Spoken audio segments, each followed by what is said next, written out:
मुंबई की उस गगनचुंबी इमारत की 45वीं मंजिल पर स्थित विशाल और आलीशान कार्यालय में एक अजीब सा सन्नाटा पसरा हुआ था, जो बाहर चल रही तेज हवाओं के शोर को भी मात दे रहा था। अर्जुन वर्मा अपनी विशाल कांच की दीवार के पास खड़ा होकर नीचे शहर की टिमटिमाती रोशनी को निहार रहा था, जैसे कोई सम्राट अपने साम्राज्य का सर्वेक्षण कर रहा हो। उसके सुडौल शरीर पर एक बेशकीमती सूट था, जो विशेष रूप से लंदन के सबसे महंगे दर्जी द्वारा सिला गया था, और उसके पैरों में इटली से मंगवाए गए काले चमड़े के जूते थे, जो इतनी साफ चमक रहे थे कि उनमें कोई भी अपना चेहरा देख सकता था। यह वही अर्जुन था जिसका नाम आज वास्तुकला की दुनिया में एक ब्रांड बन चुका था, और जिसके एक हस्ताक्षर के लिए बड़ी से बड़ी निर्माण कंपनियां महीनों तक इंतजार करती थीं। लेकिन आज उसकी आंखों में सफलता की चमक नहीं, बल्कि एक पुरानी और गहरी पीड़ा का साया था, जो बरसों बाद अचानक एक पत्र को देखकर फिर से ताजा हो गया था। उसकी मेज पर रखा वह क्रीम रंग का लिफाफा किसी साधारण कागज का टुकड़ा नहीं था, बल्कि वह एक टाइम मशीन की तरह था, जो उसे खींचकर उसी नर्क में ले जा रहा था जिससे वह 15 साल पहले बहुत मुश्किल से भाग निकला था। उस लिफाफे पर सेंट रीजेंसी स्कूल का वही पुराना और राजसी प्रतीक चिन्ह अंकित था, जिसे देखकर कभी अर्जुन का दिल गर्व से भर जाया करता था, लेकिन आज उसे देखकर केवल घृणा और अपमान की आग धधक रही थी। यह वही स्कूल था जो शिमला की खूबसूरत और शांत पहाड़ियों में स्थित था, और जहां देश के सबसे अमीर और प्रभावशाली परिवारों के बच्चे शिक्षा ग्रहण करने आते थे। 15 साल पहले अर्जुन वहां एक छात्रवृत्ति प्राप्त छात्र के रूप में पढ़ता था, और अपनी बुद्धिमानी के दम पर उसने वहां अपनी जगह बनाई थी। वह यादें आज भी उतनी ही स्पष्ट थीं जैसे कि यह सब कल ही हुआ हो, जब वह अपनी मां के साथ उस बड़े से लोहे के गेट के सामने खड़ा था। उसकी मां ने दूसरों के घरों में बर्तन धोकर और कपड़े सिलकर उसे उस स्कूल में भेजने के लिए पैसे जमा किए थे, ताकि उसका बेटा एक बड़ा आदमी बन सके। अर्जुन पढ़ाई में हमेशा अव्वल रहता था, और उसने कभी भी अपनी गरीबी को अपनी कमजोरी नहीं बनने दिया था। लेकिन वह यह भूल गया था कि अमीर लोगों की दुनिया में केवल काबिलियत काफी नहीं होती है। वहां आपकी हैसियत आपके कपड़ों और आपके जूतों से आंकी जाती है। और यही वह कड़वा सच था जिसने उसकी जिंदगी को हमेशा के लिए बदल कर रख दिया था।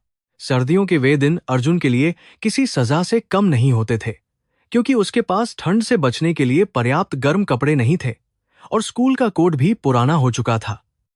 लेकिन सबसे बड़ी समस्या उसके जूते थे, जो उसने एक पुराने कबाड़ बाजार से खरीदे थे और जो अब बुरी तरह से घिस चुके थे।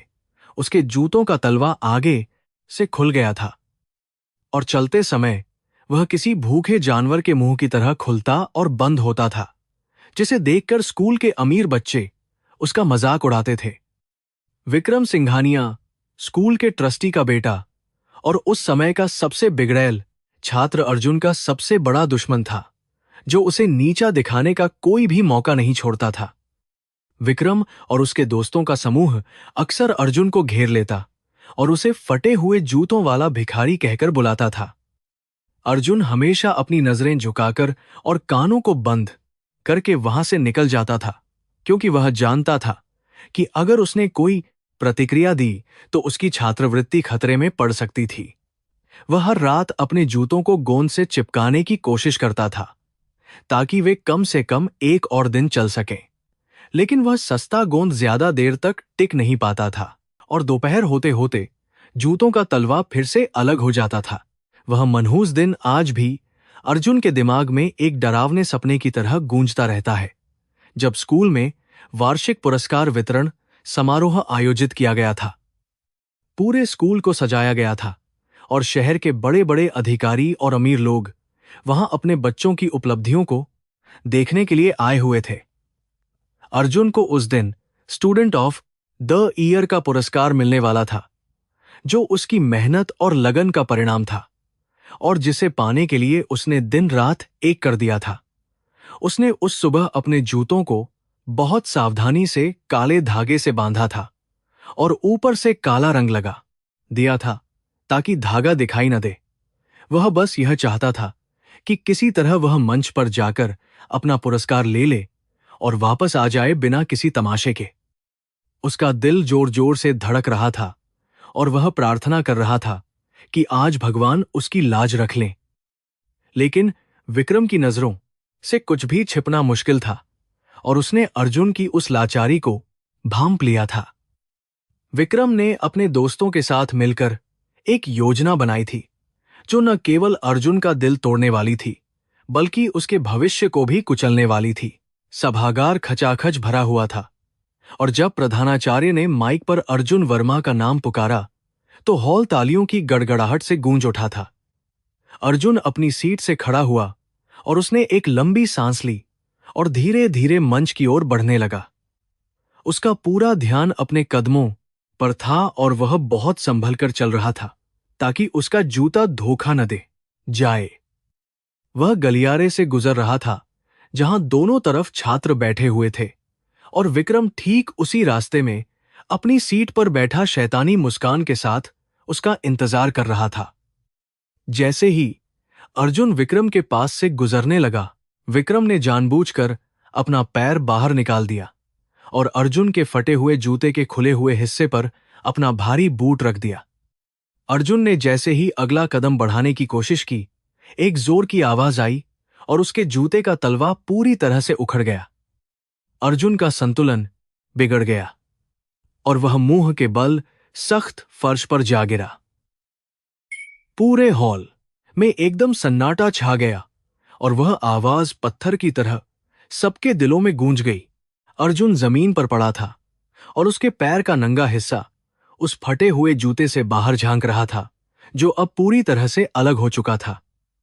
वह पल उसके जीवन का सबसे लंबा पल बन गया जब उसे लगा कि समय रुक गया है और सारी दुनिया की नजरें उसकी उस गरीबी पर टिकी हैं जिसे वह छुपाने की कोशिश कर रहा था। तभी विक्रम की जोर से हंसने की आवाज आई और देखते ही देखते पूरा हॉल हंसी के ठहाकों से गूंज उठा। छात्र, शिक्षक और यहां तक कि कुछ मेहमान भी उस दृश्य का मजाक उड़ा रहे थे। अर्जुन की आंखों से आंसू बहने लगे, लेकिन शरीर की चोट से ज्यादा गहरा घाव उसके आत्मसम्मान पर लगा था। वह किसी तरह लड़खड़ाते हुए खड़ा हुआ, लेकिन वह अपमान की आग में इतना जल रहा था कि उसे कुछ भी दिखाई नहीं दे रहा था। प्रधानाचार्य जो मंच पर खड़े थे, उन्होंने मदद के लिए हाथ बढ़ाने के बजाय माइक पर ही अपनी नाराजगी जाहिर कर दी। उन्होंने कहा कि ऐसे फटेहाल और अनुशासनहीन छात्र स्कूल की प्रतिष्ठा के लिए एक धब्बा हैं और उन्हें इस प्रतिष्ठित मंच पर आने का कोई अधिकार नहीं है। उस घटना के बाद जो हुआ, उसने अर्जुन की मासूमियत को हमेशा के लिए खत्म कर दिया और उसके अंदर एक पत्थर दिल इंसान को जन्म दिया। उसे प्रधानाचार्य के कार्यालय में बुलाया गया, जहां विक्रम के पिता भी मौजूद थे, जो स्कूल के सबसे बड़े दानदाता थे। बजाय इसके कि विक्रम को उसकी बदतमीजी के लिए सजा दी जाती, प्रधानाचार्य ने सारा दोष अर्जुन पर मढ़ दिया। उन्होंने कहा कि अर्जुन ने जानबूझकर ऐसा नाटक किया ताकि वह स्कूल की छवि खराब कर सके और अमीरों से सहानुभूति बटोर सके। अर्जुन गिड़गिड़ाता रहा और अपनी सफाई देता रहा कि उसने कुछ नहीं किया और यह सब विक्रम की शरारत थी, लेकिन उसकी एक न सुनी गई। उसकी छात्रवृत्ति को तत्काल प्रभाव से रद्द कर दिया गया और उसे स्कूल से निष्कासित करने का आदेश दे दिया गया। उसे उसी वक्त अपना सामान समेटकर स्कूल परिसर छोड़ने के लिए कहा गया, जैसे वह कोई अपराधी हो।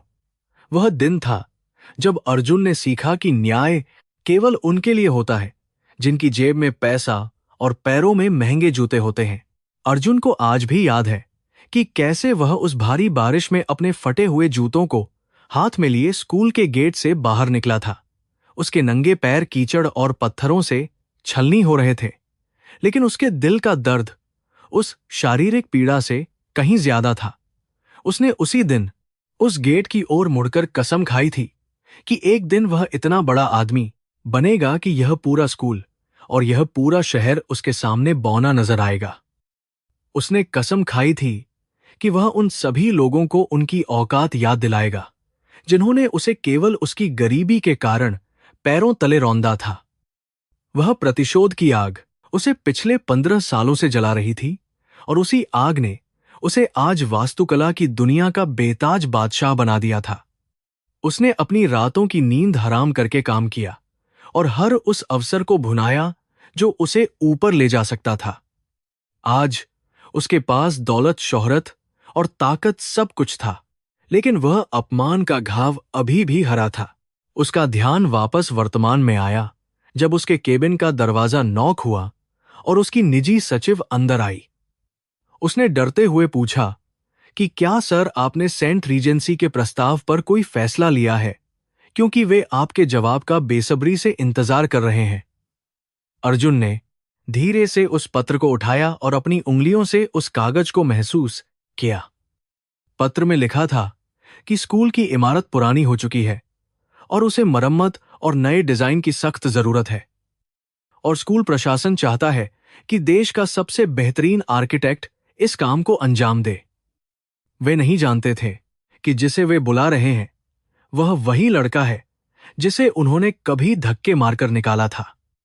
अर्जुन के चेहरे पर एक क्रूर मुस्कान तैर गई जो उसकी आंखों की ठंडक से मेल नहीं खा रही थी।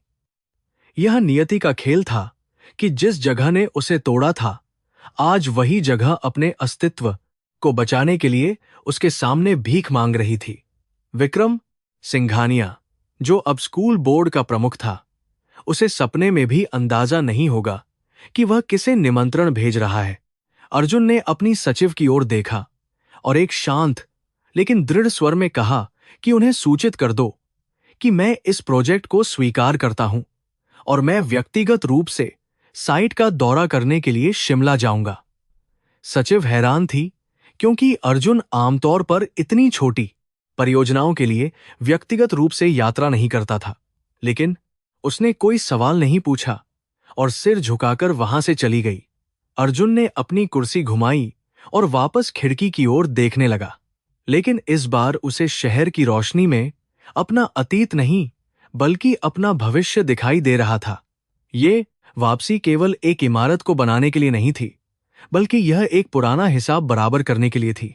वह वहां एक आर्किटेक्ट बनकर जा रहा था, लेकिन उसका असली मकसद उन नींवों को हिलाना था जिन पर विक्रम और उसके जैसे लोगों का अहंकार टिका हुआ था। उसने अपने महंगे जूते की एड़ी को फर्श पर जोर से जमाया, जैसे वह किसी अदृश्य दुश्मन को कुचल रहा हो। शिमला की हवाओं में जल्द ही एक तूफान आने वाला था, और इस बार वह तूफान कोई मौसम की खराबी नहीं बल्कि अर्जुन वर्मा का प्रतिशोध था। उसने अपना कोट उठाया और केबिन से बाहर निकल गया, और उसके चलने का अंदाज बता रहा था कि अब वह कोई डरा हुआ छात्र नहीं है, बल्कि एक ऐसा शिकारी है जो अपने शिकार की तरफ बढ़ रहा है। लिफ्ट में नीचे जाते समय उसने अपनी कलाई घड़ी पर समय देखा और सोचा कि वक्त कैसे बदलता है। कल तक जिनके पास वक्त नहीं था उसकी बात सुनने का, आज उनका वक्त खत्म होने वाला था। अर्जुन का मन अब पूरी तरह से शांत था, क्योंकि उसने अपना लक्ष्य निर्धारित कर लिया था। यह खेल अब शुरू हो चुका था और इसके नियम केवल अर्जुन तय करेगा। वह जानता था कि यह सफर आसान नहीं होगा और पुरानी यादें उसे तकलीफ देंगी, लेकिन वह इसके लिए तैयार था। कार पार्किंग में उसकी काली लग्जरी कार उसका इंतजार कर रही थी, जो अंधेरे में किसी खूंखार जानवर जैसी लग रही थी। ड्राइवर ने दरवाजा खोला और अर्जुन पिछली सीट पर बैठ गया। जैसे ही कार सड़क पर दौड़ी, अर्जुन ने अपनी आंखें बंद कर लीं और एक बार फिर उस दृश्य को याद किया जब विक्रम ने उसे लात मारी थी। वह दर्द अब उसकी ताकत बन चुका था। उसने मन ही मन कहा कि तैयार हो जाओ सेंट रीजेंसी, क्योंकि तुम्हारा सबसे काबिल और सबसे ठुकराया हुआ छात्र वापस आ रहा है। इस बार न तो उसके जूते फटेंगे और न ही उसकी हिम्मत टूटेगी। इस बार टूटेगा तो केवल उनका गुरूर। कहानी का पहला अध्याय 15 साल पहले लिखा गया था, लेकिन इसका असली अंत अब लिखा जाएगा। शिमला की घुमावदार सड़कों पर घना कोहरा छाया हुआ था, जो आने वाले तूफान का संकेत दे रहा था, और दृश्यता इतनी कम थी कि कुछ मीटर आगे देखना भी मुश्किल हो रहा था। अर्जुन की काली रंग की Mercedes Benz S class car उन पहाड़ी रास्तों पर एक काले चीते की तरह सरक रही थी और उसका इंजन इतनी खामोशी से काम कर रहा था कि बाहर की हवा की सरसराहट भी सुनी जा सकती थी। कार के अंदर का तापमान नियंत्रित था, लेकिन अर्जुन के दिल में यादों की ठंडी लहरें उठ रही थीं, जो उसे बेचैन कर रही थीं। हर एक मोड़ और हर एक पुराना पेड़ उसके दिमाग में दबी हुई उन कड़वी यादों को कुरेद रहा था, जिन्हें वह पिछले 15 सालों से भूलने की कोशिश कर रहा था। यह वही रास्ता था जिससे वह कभी पैदल चलकर स्कूल जाया करता था, और ठंड से उसके हाथ पैर सुन्न हो जाते थे क्योंकि उसके पास दस्ताने खरीदने के पैसे नहीं होते थे। आज वह उसी रास्ते पर करोड़ों की गाड़ी में बैठा था, लेकिन उस समय की बेबसी का एहसास आज भी उसकी हड्डियों में सिहरन पैदा कर रहा था।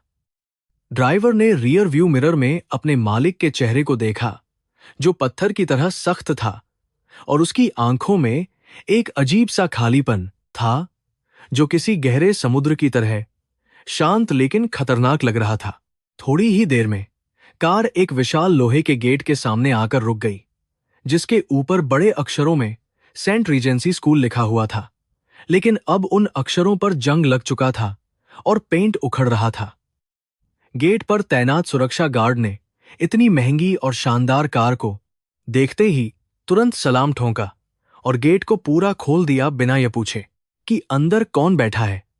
यह वही गेट था जहां से 15 साल पहले अर्जुन को धक्के मारकर बाहर निकाला गया था, और तब इसी गार्ड ने उसे हिकारत भरी नजरों से देखा था। अर्जुन ने कार की काली खिड़की से बाहर देखा, और पहले अर्जुन ने कार की काली खिड़की से बाहर देखा, पाया कि समय ने इस जगह को भी नहीं बख्शा है, क्योंकि स्कूल की इमारत अब वैसी भव्य नहीं रही थी जैसी उसकी यादों में थी। दीवारों पर कई जमी हुई थी और कई जगहों से प्लास्टर गिर चुका था, जो साफ बता रहा था कि पिछले कई सालों से इसकी देखरेख में भारी लापरवाही बरती गई है। यह गिरावट केवल ईंट और पत्थर की नहीं थी, बल्कि यह स्कूल के गिरते हुए नैतिक स्तर और भ्रष्टाचार का भी प्रतीक थी, जो इसकी जड़ों को खोखला कर रहा था।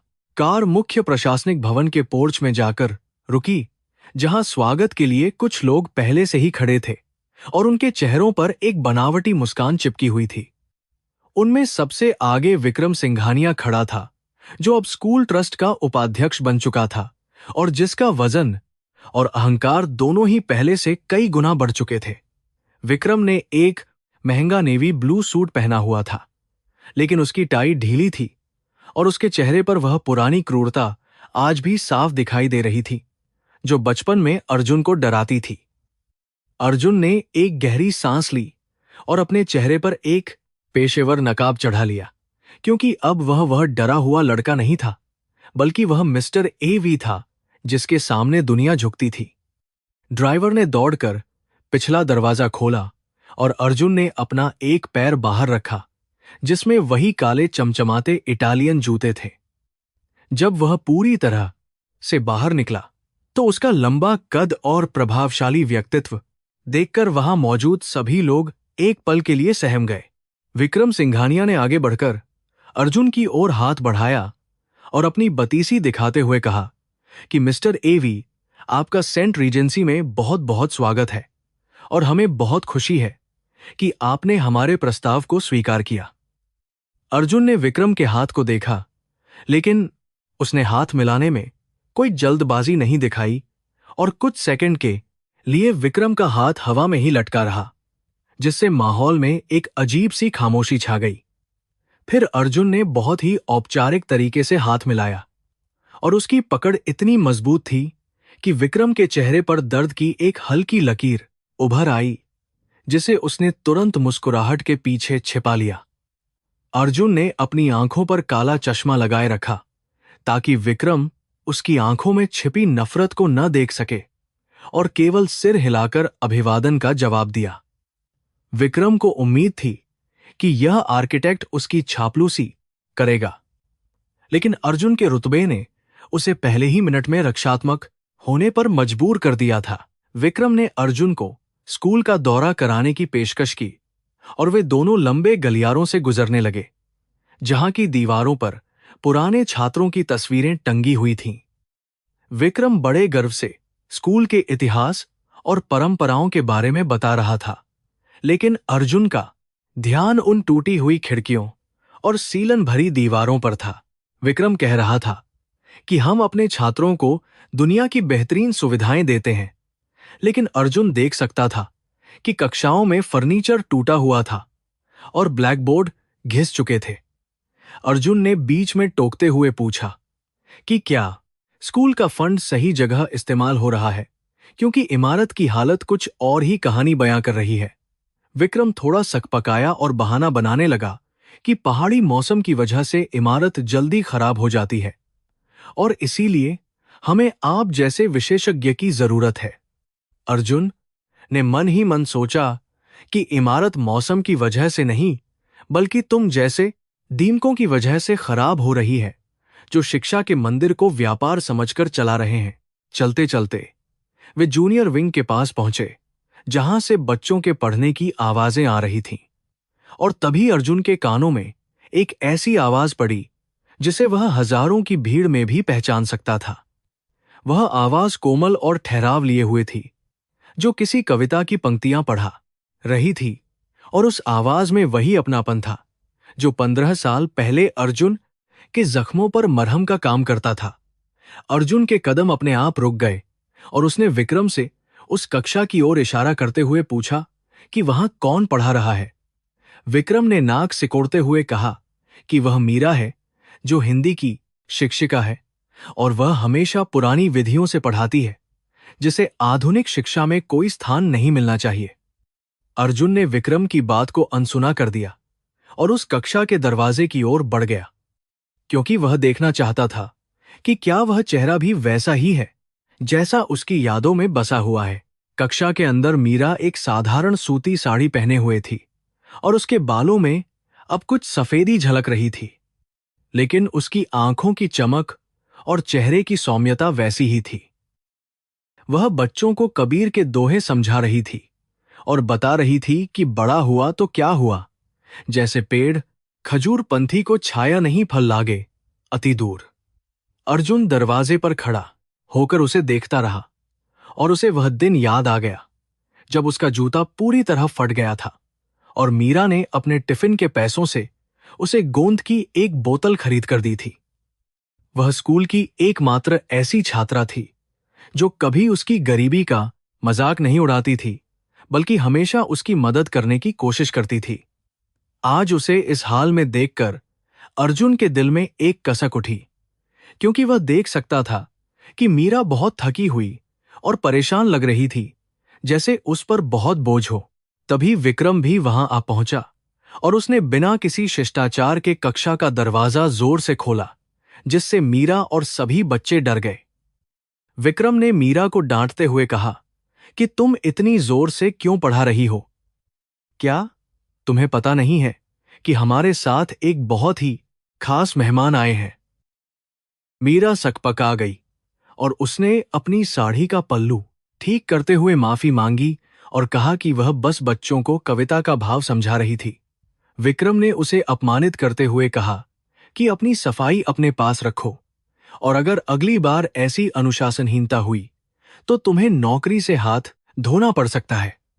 मीरा की आंखों में आंसू भर आए और उसने सिर झुका लिया, क्योंकि वह जानती थी कि विक्रम के सामने बोलने का मतलब अपनी रोजी रोटी को खतरे में डालना है। अर्जुन की मुट्ठियां अपने आप भिंज गईं और उसे इतनी जोर से गुस्सा आया कि उसका जी चाहा कि वह अभी विक्रम का मुंह तोड़ दे, लेकिन अर्जुन ने खुद पर काबू पाया, क्योंकि वह अपना खेल इतनी जल्दी खराब नहीं करना चाहता था, और उसने विक्रम की ओर मुड़कर बहुत ही ठंडे स्वर में कहा कि मुझे लगता है कि शिक्षिका अपना काम बहुत ईमानदारी से कर रही थी। उसने कहा कि एक अच्छी इमारत की नींव ईंटों से नहीं बल्कि अच्छे शिक्षकों से बनती है, और अगर आप अपने शिक्षकों का सम्मान नहीं करेंगे तो दुनिया का कोई भी आर्किटेक्ट इस स्कूल को नहीं बचा सकता। अर्जुन की यह बात सुनकर विक्रम हक्का बक्का रह गया, क्योंकि उसे उम्मीद नहीं थी कि यह बाहरी आदमी उसके स्टाफ का पक्ष लेगा। मीरा ने भी आश्चर्य से ऊपर देखा और उसकी नजरें अर्जुन के काले चश्मे से टकराईं और उसे एक पल के लिए ऐसा लगा जैसे वह इस अजनबी को जानती है। अर्जुन ने जानबूझकर अपनी आवाज थोड़ी भारी कर रखी थी ताकि मीरा उसे पहचान न सके, लेकिन उन दोनों के बीच एक अदृश्य तार खिंच गया था। विक्रम ने स्थिति को संभालने के लिए जबरदस्ती हंसते हुए कहा कि मिस्टर एवी, आप बहुत महान विचारक भी हैं और हम आपकी सलाह का जरूर ध्यान रखेंगे। उसने मीरा को हाथ से इशारा किया कि वह अपना काम जारी रखे और अर्जुन को वहां से आगे ले जाने की कोशिश करने लगा। अर्जुन ने जाते जाते एक बार फिर मीरा की ओर देखा, जो अभी भी उसी अजनबी को देख रही थी जिसने आज पहली बार विक्रम के सामने उसकी तरफदारी की थी। अर्जुन के दिल में एक अजीब सा सुकून था कि वह कम से कम एक बार मीरा के लिए खड़ा हो पाया, जो उसने बचपन में कभी नहीं किया था। वे दोनों प्रशासनिक ब्लॉक की ओर बढ़े जहां विक्रम का आलीशान कार्यालय था, जो स्कूल की बाकी बदहाली से बिल्कुल अलग था। वहां कीमती कालीन बिछे हुए थे और एयर कंडीशनर चल रहा था, जो साबित करता था कि सारा फंड कहां जा रहा है। विक्रम के कार्यालय में बैठते ही उसने अपनी असली मंशा जाहिर कर दी और कहा कि मिस्टर एवी, हमें इस प्रोजेक्ट को कम से कम समय और कम से कम लागत में पूरा करना है। उसने एक फाइल अर्जुन की ओर बढ़ाई और कहा कि इसमें कुछ कागजी कार्रवाई है जिसे हमें पूरा करना है ताकि सरकारी अनुदान जारी हो सके। अर्जुन ने फाइल खोली और एक ही नजर में समझ गया कि यह पूरी तरह से फर्जीवाड़ा है और विक्रम चाहता है कि वह खराब गुणवत्ता वाली सामग्री का उपयोग करे और कागजों पर उसे उच्च गुणवत्ता का दिखाए। अर्जुन ने फाइल बंद कर दी और विक्रम की आंखों में आंखें डालते हुए कहा कि मैं गुणवत्ता के साथ समझौता नहीं करता, मिस्टर सिंघानिया। विक्रम ने अपनी कुर्सी पीछे की ओर एक धूर्त मुस्कान के साथ कहा कि गुणवत्ता जरूरी है, लेकिन मुनाफा उससे भी ज्यादा जरूरी है और मुझे यकीन है कि हम दोनों मिलकर एक ऐसा रास्ता निकाल लेंगे जिससे हम दोनों को फायदा हो। अर्जुन समझ गया कि विक्रम उसे रिश्वत देने की कोशिश कर रहा है और उसे अपने जाल में फंसाना चाहता है, जैसा उसने शायद पहले भी कई लोगों के साथ किया होगा। अर्जुन ने भी कूटनीति का सहारा लिया और कहा कि मुझे इस पर विचार करने के लिए थोड़ा समय चाहिए और मुझे पूरी साइट का विस्तृत सर्वेक्षण करना होगा। विक्रम खुश हो गया क्योंकि उसे लगा कि हर आदमी की एक कीमत होती है और मिस्टर एवी भी उससे अलग नहीं है। उसने घंटी बजाकर कॉफी मंगवाई और अर्जुन के साथ और अधिक घुलने मिलने की कोशिश करने लगा। अर्जुन वहां बैठा उसकी बकवास सुनता रहा, लेकिन उसका दिमाग एक शतरंज की बिसात बिछा रहा था जिसमें विक्रम सिर्फ एक प्यादा था। शाम को जब अर्जुन वापस अपनी कार की ओर बढ़ा तो कोहरा और भी घना हो चुका था और स्कूल की इमारत किसी भूतिया महल जैसी लग रही थी। मीरा अभी भी बस स्टॉप पर खड़ी थी और शायद अपनी बस का इंतजार कर रही थी और ठंड से ठिठुर रही थी। अर्जुन का मन हुआ कि वह कार रोककर उसे लिफ्ट दे दे, लेकिन वह जानता था कि अभी अपनी पहचान उजागर करना खतरनाक हो सकता है। उसने अपने ड्राइवर को निर्देश दिया कि वह धीरे से गाड़ी ले जाए और उसने खिड़की से मीरा को देखा, जो अपने पुराने शॉल में लिपटी हुई थी। अर्जुन ने कसम खाई कि वह मीरा को इस अपमानजनक जीवन से बाहर निकालेगा और उसे वह सम्मान दिलाएगा जिसकी वह हकदार है। होटल के अपने कमरे में पहुंचकर अर्जुन बालकनी में खड़ा हो गया, जहां से पूरा शिमला शहर दिखाई दे रहा था और दूर कहीं सेंट रीजेंसी की बत्तियां टिमटिमा रही थीं। उसने अपना कोट उतारा और शर्ट की बाजू ऊपर की, जहां उसके हाथ पर एक पुराना निशान था जो उसे उसी दिन मिला था जब वह स्कूल से निकाला गया था। उसने व्हिस्की का एक गिलास हाथ में लिया और अंधेरे में घूरते हुए सोचा कि विक्रम ने आज अपनी कब्र खुद ही खोदना शुरू कर दिया है। आज की मुलाकात ने यह साफ कर दिया था कि विक्रम न केवल भ्रष्ट है, बल्कि वह एक क्रूर इंसान भी है जिसे सबक सिखाना अब अर्जुन का धर्म बन गया था। हवाओं में ठंडक बढ़ गई थी, लेकिन अर्जुन के अंदर प्रतिशोध की ज्वाला अब धधकने लगी थी और आने वाले दिन सेंट रीजेंसी के इतिहास में सबसे उथल-पुथल भरे होने वाले थे। अर्जुन ने अपना फोन निकाला और अपने निजी जासूस को मैसेज किया कि मुझे विक्रम सिंघानिया के पिछले 10 सालों के सारे वित्तीय रिकॉर्ड और उसके गुप्त समझौतों की जानकारी चाहिए, और वह भी अगले 24 घंटों के अंदर। उसने फोन रखकर एक गहरी सांस ली और महसूस काम किया कि यह खेल अब और भी रोमांचक हो गया है। उसने उस दिन का इंतजार करना शुरू कर दिया, जब वह विक्रम के सामने से अपना चश्मा हटाएगा और उसकी आंखों में वही डर देखेगा जो कभी उसने महसूस किया था। यह केवल एक स्कूल का नवीनीकरण नहीं था, बल्कि यह न्याय का एक नया अध्याय था जो लिखा जाने वाला था। अगली सुबह जब शिमला की पहाड़ियों पर सूरज की पहली किरणें पड़ीं, तो सेंट रीजेंसी स्कूल का माहौल हमेशा की तरह व्यस्त और शोरगुल से भरा हुआ था। लेकिन आज हवा में एक अलग तरह का तनाव महसूस किया जा सकता था। अर्जुन वर्मा अपने निर्धारित समय से ठीक 5 मिनट पहले स्कूल के मुख्य परिसर में पहुंच गया था, और उसके साथ इंजीनियरों की एक छोटी लेकिन बेहद पेशेवर टीम थी जो अपने साथ आधुनिक सर्वेक्षण उपकरण लेकर आई थी। अर्जुन ने आज गहरे भूरे रंग का एक औपचारिक सूट पहना था, और उसकी आंखों पर वही काला चश्मा था जो उसकी भावनाओं को दुनिया की नजरों से छिपाए रखता था।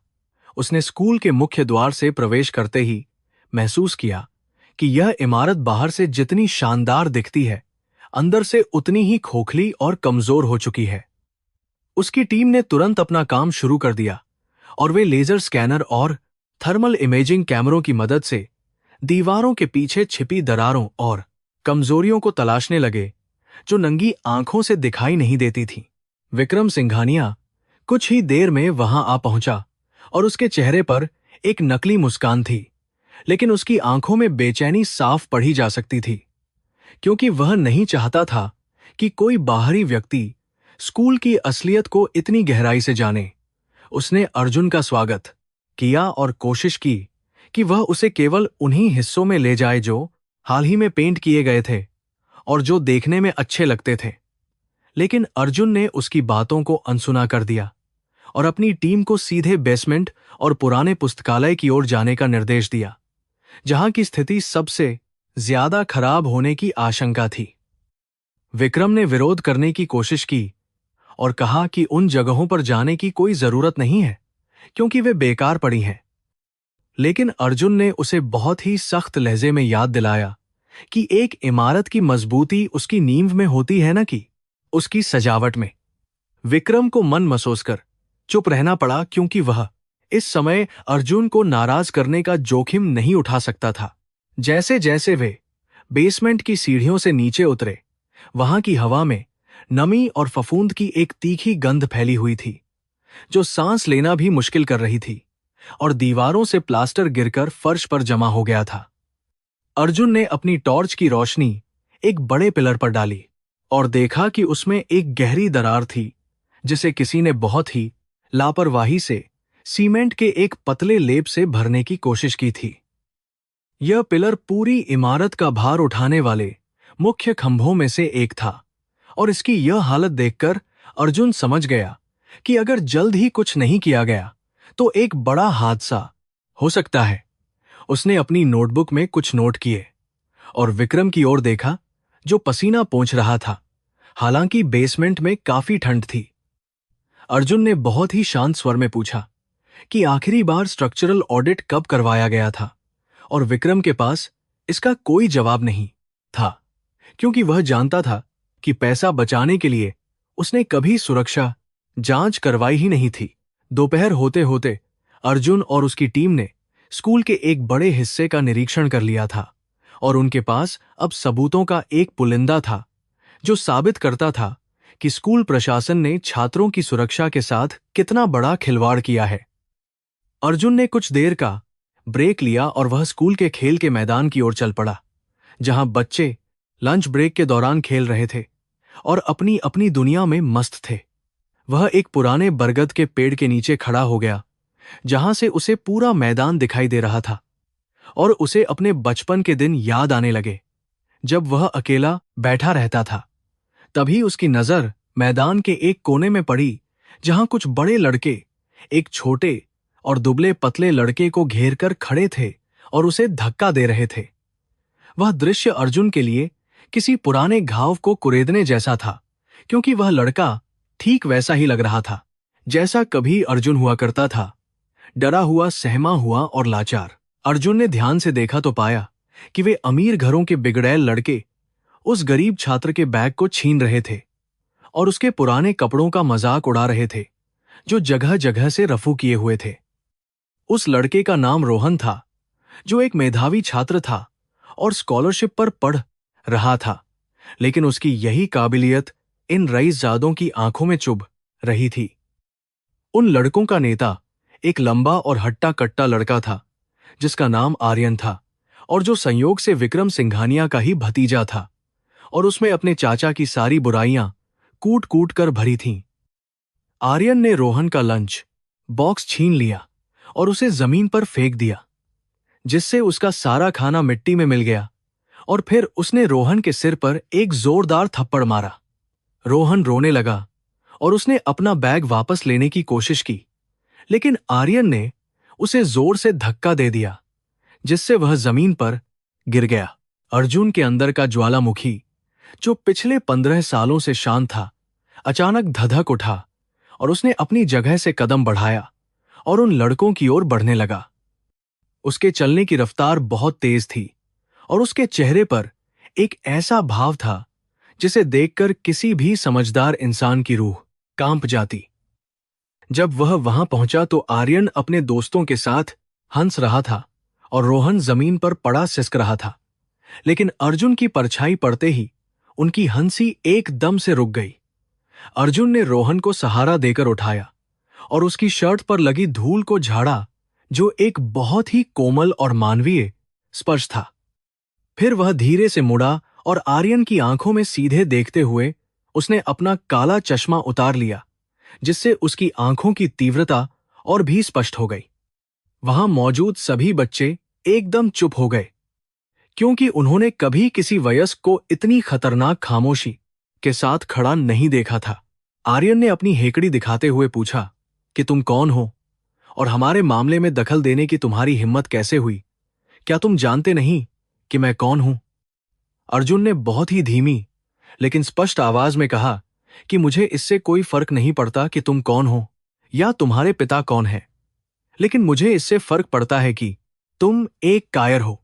यह शब्द सुनते ही आर्यन का चेहरा गुस्से से लाल हो गया, क्योंकि आज तक किसी ने उसे कायर कहने की हिम्मत नहीं की थी, और वह अर्जुन की ओर झपटा।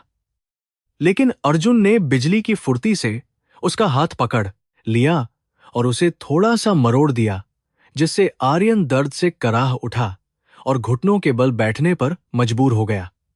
अर्जुन ने उसके कान के पास झुककर कहा कि असली ताकत कमजोरों को दबाने में नहीं, बल्कि उनकी रक्षा करने में होती है, और अगर तुमने दोबारा इसे हाथ लगाया तो मैं तुम्हें ऐसा सबक सिखाऊंगा जो तुम्हारे सिलेबस में नहीं है। इस घटना ने पूरे खेल के मैदान में खलबली मचा दी और देखते ही देखते वहां छात्रों और शिक्षकों की भीड़ जमा हो गई, जो हैरान थे कि एक आर्किटेक्ट ने ट्रस्टी के भतीजे पर हाथ उठाने की जुर्रत की है। मीरा भी भीड़ के पीछे खड़ी यह सब देख रही थी और उसकी आंखों में एक चमक थी जो डर और प्रशंसा का मिश्रण थी। उसने देखा कि कैसे अर्जुन ने उस छोटे लड़के को बचाया और कैसे उसने बिना चिल्लाए उस बिगड़ैल आर्यन को उसकी औकात याद दिला दी। उसे लगा जैसे इतिहास खुद को दोहरा रहा है, लेकिन इस बार परिणाम अलग है, क्योंकि इस बार कोई बचाने वाला खड़ा है। विक्रम सिंघानिया, जो अपने ऑफिस की खिड़की से यह सब देख रहा था, गुस्से से आग बबूला हो गया और वह दौड़ता हुआ नीचे आया। वह चिल्लाया कि यहां क्या तमाशा हो रहा है, और उसने आर्यन को छुड़ाने के लिए अर्जुन को धक्का देने की कोशिश की। अर्जुन अपनी जगह से 1 इंच भी नहीं हिला और उसने विक्रम को एक ठंडी नजर से देखा, जिससे विक्रम का हाथ हवा में ही रुक गया। विक्रम ने चिल्लाकर कहा कि मिस्टर एवी, आप अपनी सीमाएं लांघ रहे हैं। आपका काम इमारतें बनाना है, बच्चों को अनुशासन सिखाना नहीं। विक्रम की 3 नजर कराई थी, विक्रम को अनुशासन सिखाना नहीं। अर्जुन ने बहुत ही संयमित स्वर में जवाब दिया कि जब तक इस स्कूल की नींव में इंसानियत नहीं होगी, तब तक यहां कोई भी इमारत खड़ी नहीं रह सकती। उसने कहा कि मैंने अभी अभी देखा कि आपके स्कूल में रैगिंग और बुलिंग की खुलेआम अनुमति है और यह आपके प्रशासन की विफलता का सबसे बड़ा सबूत है। अर्जुन ने चेतावनी दी कि अगर इस लड़के को भविष्य में कोई भी परेशानी हुई तो वह इसकी शिकायत सीधे शिक्षा मंत्रालय और मानवाधिकार आयोग में करेगा और उसके पास इसके लिए पर्याप्त सबूत मौजूद हैं। विक्रम हक्का बक्का रह गया क्योंकि उसे उम्मीद नहीं थी कि एक आर्किटेक्ट उसे कानूनी कार्रवाई की धमकी देगा, और वह भी इतने आत्मविश्वास के साथ। वह जानता था कि स्कूल की मान्यता पहले से ही खतरे में है और अगर कोई जांच बैठ गई तो उसकी सारी काली करतूतें बाहर आ जाएंगी। उसने अपनी मुट्ठियां भींची और आर्यन को वहां से जाने का इशारा किया, जो अब तक डर के मारे कांप रहा था। अर्जुन ने रोहन के कंधे पर हाथ रखा और उसे कहा कि डरो मत बेटा, सिर उठाकर जियो, क्योंकि कायर वे हैं जो झुंड में आते हैं, तुम नहीं। रोहन ने अर्जुन की ओर देखा और उसकी आंखों में कृतज्ञता के आंसू थे, क्योंकि आज उसे पहली बार लगा कि कोई उसके साथ है। अर्जुन ने अपनी जेब से एक रुमाल निकाला और रोहन को दिया और फिर वहां से चला गया जैसे कुछ हुआ ही ना हो। इस घटना के बाद स्कूल के गलियारों में केवल अर्जुन की ही चर्चा हो रही थी और हर कोई यह जानने को उत्सुक था कि आखिर यह रहस्यमयी आदमी है कौन जो किसी से नहीं डरता। शिक्षकों के बीच कानाफूसी शुरू हो गई थी कि शायद अब स्कूल के दिन बदलने वाले हैं और पाप का घड़ा भरने वाला है। मीरा अपने स्टाफ रूम में बैठी सोच रही थी कि अर्जुन की आवाज और उसके तेवर में कुछ तो ऐसा था जो उसे बहुत जाना पहचाना लग रहा था। वह बार बार अपने दिमाग पर जोर डाल रही थी, लेकिन 15 साल का लंबा वक्त यादों को धुंधला कर चुका था। फिर भी उसके दिल ने एक अजीब सी धड़कन महसूस की थी जो उसे बता रही थी कि यह अजनबी कोई साधारण इंसान नहीं है। उसने मन ही मन प्रार्थना की कि यह व्यक्ति जो भी हो वह सुरक्षित रहे, क्योंकि विक्रम सिंघानिया इतनी आसानी से अपनी हार स्वीकार करने वालों में से नहीं था। उधर विक्रम अपने कार्यालय में बैठा शराब के गिलास खाली कर रहा था और उसका गुस्सा 7वें आसमान पर था, क्योंकि आज सबके सामने उसकी बेइज्जती हुई थी। उसने अपने सबसे वफादार आदमी को बुलाया और उसे आदेश दिया कि वह मिस्टर एवी की पूरी कुंडली खंगाले और पता लगाए कि वह असल में कौन है और कहां से आया है। विक्रम को शक हो रहा था कि यह आर्किटेक्ट केवल पैसे कमाने के लिए नहीं आया है, बल्कि उसका कोई और भी मकसद है जो अभी तक साफ नहीं हुआ है। उसने सोचा कि शायद यह किसी प्रतिद्वंद्वी स्कूल का भेजा हुआ जासूस है या फिर सरकार का कोई गुप्त एजेंट। उसने कसम खाई कि वह इस आदमी को बर्बाद कर देगा और उसे बताएगा कि शिमला में सिंघानिया परिवार से पंगा लेने का अंजाम क्या होता है। शाम को जब अर्जुन होटल वापस लौटा तो वह मानसिक रूप से काफी थक चुका था, लेकिन उसके चेहरे पर एक संतोष का भाव था। उसने आज न केवल एक बच्चे को बचाया था, बल्कि उसने अपने अंदर के उस छोटे अर्जुन को भी तसल्ली दी थी जो 15 साल पहले रोता हुआ स्कूल से निकला था। उसने अपना लैपटॉप खोला और आज के सर्वेक्षण की रिपोर्ट तैयार करने लगा, जिसमें उसने स्कूल की जर्जर हालत का ऐसा विस्तृत विवरण लिखा जो किसी भी प्रशासन की नींद उड़ाने के लिए काफी था। वह जानता था कि यह रिपोर्ट विक्रम के लिए एक बम की तरह होगी और वह इसे दबाने की पूरी कोशिश करेगा, लेकिन अर्जुन के पास अपनी चालें थीं और वह इस खेल को बहुत ही सावधानी से खेल रहा था। रात के सन्नाटे में अर्जुन ने अपनी बालकनी से बाहर देखा, जहां घना कोहरा छाया हुआ था और दूर पहाड़ों पर रोशनी की लकीरें दिखाई दे रही थीं। उसे पता था कि विक्रम अब चुप नहीं बैठेगा और वह जवाबी हमला जरूर करेगा। इसलिए उसे अब और भी ज्यादा सतर्क रहने की जरूरत है। उसने अपने बचपन के दोस्त और अब एक बड़े वकील समीर को फोन लगाया जो दिल्ली में था और उसे सारी स्थिति से अवगत कराया। समीर ने उसे सलाह दी कि वह अपनी पहचान अभी गुप्त ही रखे, क्योंकि अगर विक्रम को पता चल गया कि वह वही पुराना अर्जुन वर्मा है तो वह किसी भी हद तक गिर सकता है। अर्जुन ने मुस्कुराते हुए कहा कि उसे गिरने दो, क्योंकि जितनी ऊंचाई से वह गिरेगा उसकी हड्डी पसली उतनी ही ज्यादा टूटेगी। अर्जुन ने फोन रखकर अपनी आंखों को बंद किया और उसे मीरा का चेहरा याद आया, जो आज भी उतनी ही मासूम लग रही थी जितनी वह बचपन में थी। उसे दुख हुआ कि मीरा को ऐसी जगह काम करना पड़ रहा है जहां उसकी कद्र नहीं है, लेकिन उसने खुद से वादा किया कि जब यह सब खत्म होगा तो वह मीरा को एक नई जिंदगी देगा। उसने तय किया कि कल वह मीरा से बात करने की कोशिश करेगा, लेकिन एक अजनबी के तौर पर, ताकि उसे किसी भी तरह की परेशानी ना हो। हवा में ठंडक बढ़ गई थी और अर्जुन ने अपना कोट कस लिया, क्योंकि वह जानता था कि आने वाले दिन और भी ठंडे और निर्दयी होने वाले हैं। अगले दिन की योजना बनाते हुए अर्जुन ने महसूस किया कि उसकी वापसी ने उन पुरानी दीवारों में दरारें डाल दी हैं जो अन्याय और अहंकार से बनी थीं। वह दरारें अब धीरे धीरे चौड़ी हो रही थीं और जल्द ही वह पूरा ढांचा भरभरा कर गिर जाएगा।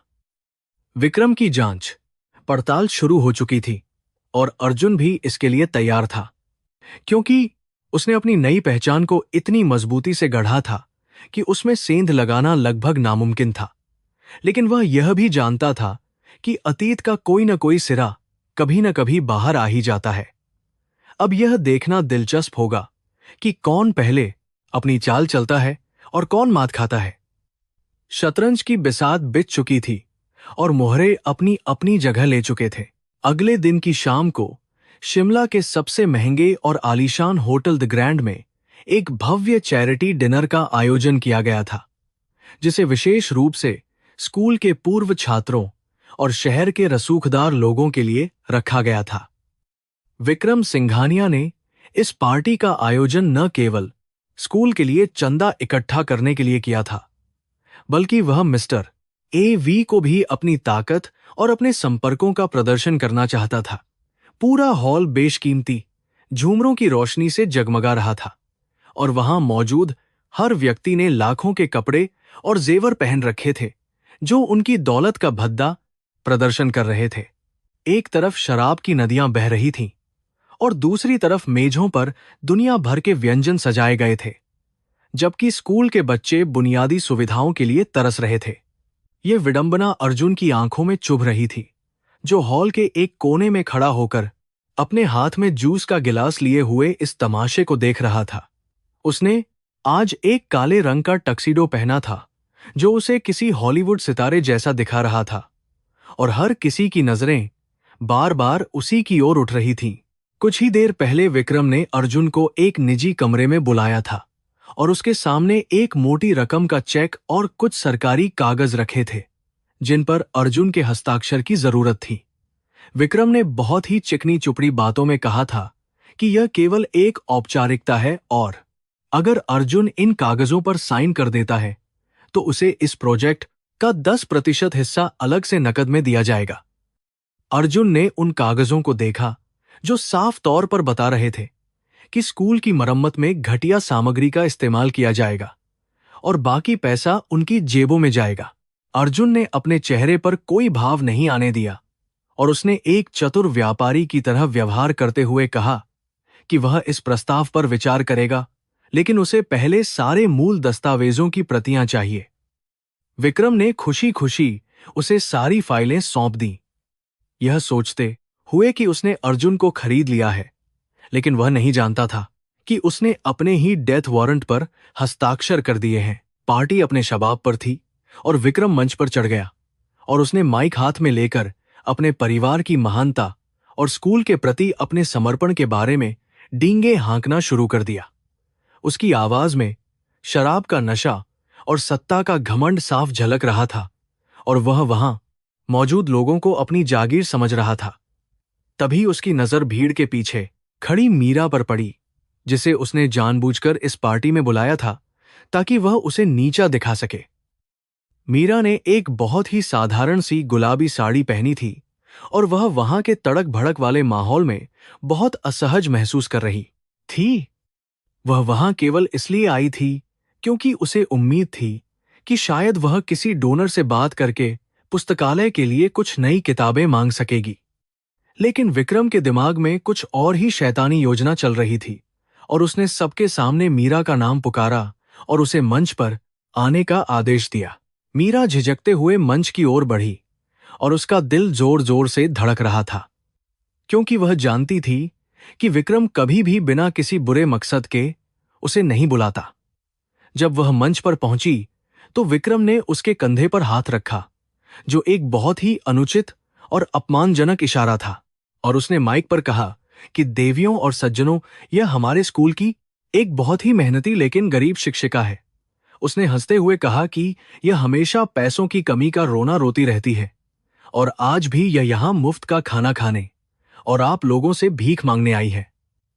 विक्रम ने अपनी जेब से 100 रुपये का एक नोट निकाला और उसे मीरा की ओर बढ़ाते हुए कहा कि यह लो, तुम्हारे आने का किराया, और अब यहां से दफा हो जाओ, क्योंकि तुम जैसे लोग इस जगह की शोभा नहीं बढ़ाते।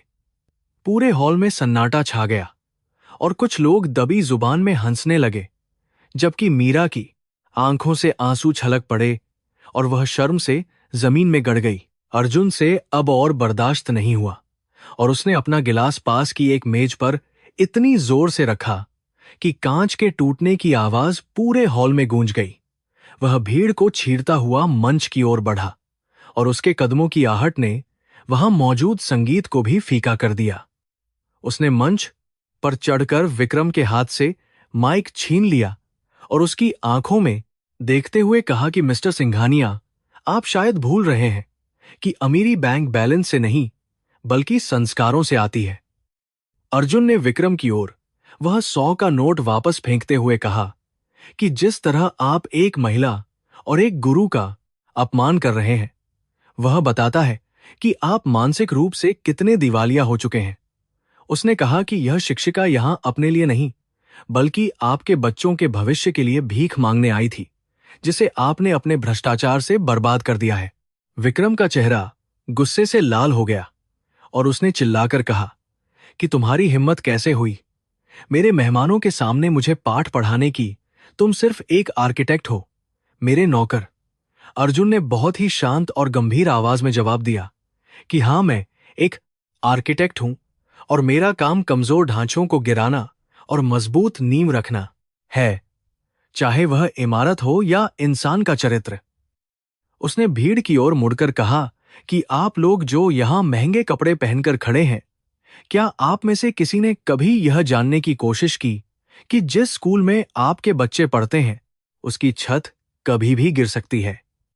अर्जुन ने कहा कि यह व्यक्ति जिसे आप अपना नेता मानते हैं, वह आपके बच्चों की जान के साथ जुआ खेल रहा है और आज रात वह अपनी ही कब्र पर जश्न मना रहा है। अर्जुन के शब्दों में इतनी सच्चाई और धार थी कि वहां मौजूद हर व्यक्ति का सिर शर्म और डर से झुक गया। विक्रम ने अपने सुरक्षा गार्डों को इशारा किया कि वे अर्जुन को मंच से उतार दें, लेकिन अर्जुन ने गार्डों की ओर एक ऐसी नजर डाली कि वे अपनी जगह पर ही ठिठक गए। अर्जुन ने मीरा का हाथ बहुत ही सम्मान के साथ थाम लिया और उसे कहा कि चलिए मैम, यह जगह आपके लायक नहीं है क्योंकि यहां के लोग अंधे और बहरे हैं। उसने मीरा को मंच से नीचे उतारा और पूरी भीड़ के बीच से लेकर बाहर निकलने लगा, जैसे कोई राजा अपनी रानी को सुरक्षित लेकर जा रहा हो। मीरा अभी भी सदमे में थी, लेकिन अर्जुन के स्पर्श ने उसे एक अजीब सी सुरक्षा और अपनापन महसूस कराया, जो उसने बरसों से महसूस नहीं किया था। वह उस आदमी के साथ चल रही थी जिसे वह ठीक से जानती भी नहीं थी, लेकिन उसका दिल कह रहा था कि यही वह रक्षक है जिसका उसे इंतजार था। हॉल के बाहर ठंडी हवा चल रही थी और अर्जुन ने अपना महंगा कोट उतारकर मीरा के कंधों पर डाल दिया, क्योंकि वह कांप रही थी। मीरा ने उसकी आंखों में देखा और दबी हुई आवाज में पूछा कि आप मेरे लिए इतना सब क्यों कर रहे हैं, जबकि हम अजनबी हैं? अर्जुन ने एक पल के लिए सोचा कि क्या उसे सच बता देना चाहिए, लेकिन उसने अपनी भावनाओं पर काबू पाया और कहा कि अन्याय को होते हुए देखना भी अन्याय करने जैसा ही है और मैं बस अपना इंसान होने का फर्ज निभा रहा हूं। उसने अपनी कार बुलाई और मीरा को बहुत ही सम्मान के साथ घर छोड़ने का प्रस्ताव रखा, जिसे मीरा ने कृतज्ञता के साथ स्वीकार कर लिया। कार में बैठते समय मीरा ने महसूस किया कि अर्जुन के कोट से वही महक आ रही थी जो उसे उसके बचपन के दोस्त की याद दिलाती थी, जो हमेशा अपने साथ चंदन की लकड़ी का एक छोटा टुकड़ा रखता था। दूसरी ओर विक्रम सिंघानिया मंच पर अकेला खड़ा था और उसके मेहमान धीरे धीरे खिसकने लगे थे, क्योंकि अर्जुन ने पार्टी का पूरा माहौल खराब कर दिया था। विक्रम ने गुस्से में पास रखे फूलों के गुलदस्ते को लात मारी और कसम खाई कि वह इस आर्किटेक्ट को जिंदा नहीं छोड़ेगा। उसने अपना फोन निकाला और अपने गुंडों को आदेश दिया कि वे अर्जुन पर नजर रखें और मौका मिलते ही उसका काम तमाम कर दें। लेकिन विक्रम यह नहीं जानता था कि अर्जुन उससे 4 कदम आगे चल रहा है, और आज रात जो कुछ भी हुआ वह सब अर्जुन की योजना का ही एक हिस्सा था। अर्जुन ने न केवल विक्रम को सबके सामने बेनकाब किया था, बल्कि उसने उन सभी अमीर लोगों के दिलों में भी शक का बीज बो दिया था जो विक्रम के सबसे बड़े समर्थक थे। कार में यात्रा के दौरान अर्जुन और मीरा के बीच एक आरामदायक खामोशी थी, और अर्जुन बीच बीच में रियर व्यू मिरर से मीरा को देख रहा था। उसने देखा कि मीरा अपनी उंगलियों से उसके कोट के कपड़े को सहला रही है, और उसकी आंखों में अब आंसू नहीं बल्कि एक नई उम्मीद की चमक थी। अर्जुन ने मन ही मन सोचा कि मीरा ने जीवन में बहुत दुख उठाए हैं और अब समय आ गया है कि उसे उसकी खुशियां वापस दी जाएं। जब कार मीरा के छोटे से घर के सामने रुकी तो अर्जुन खुद नीचे उतरा और दरवाजा खोला। मीरा ने कोट वापस करने की कोशिश की, लेकिन अर्जुन ने मना कर दिया और कहा कि इसे अपने पास रखिए। यह आपको याद दिलाता रहेगा कि आप अकेली नहीं हैं। मीरा मुस्कुराई, और वह मुस्कान अर्जुन के लिए दुनिया की सबसे कीमती दौलत थी। उस रात अर्जुन को नींद नहीं आई, क्योंकि उसका दिमाग अगले दिन की रणनीति बनाने में लगा हुआ था, जो कि इस युद्ध का सबसे महत्वपूर्ण दिन होने वाला था। उसके पास अब विक्रम के भ्रष्टाचार के सारे सबूत थे, और उसने विक्रम के अहंकार को भी गहरी चोट पहुंचाई थी, जिससे वह गलती करने पर मजबूर होगा। अर्जुन ने अपनी मेज पर रखे स्कूल के पुराने मॉडल को देखा और एक छोटी सी टूटी हुई मूर्ति को अपनी जगह पर वापस रख दिया। यह एक प्रतीकात्मक कार्य था जो बता रहा था कि वह टूटी हुई चीजों को जोड़ने के लिए वापस आया है। बाहर आसमान में बिजली कड़क रही थी, जो बता रही थी कि शिमला में एक बड़ा तूफान आने वाला है, और इस तूफान के केंद्र में अर्जुन खड़ा था, जो अब अपने अंतिम प्रहार के लिए तैयार था। अर्जुन ने अपने लैपटॉप पर एक प्रेजेंटेशन तैयार करना शुरू किया, जो वह अगले दिन स्कूल के वार्षिक उत्सव में दिखाने वाला था। यह प्रेजेंटेशन कोई साधारण वास्तुकला का खाका नहीं था, बल्कि यह विक्रम और उसके साम्राज्य के विनाश का खाका था।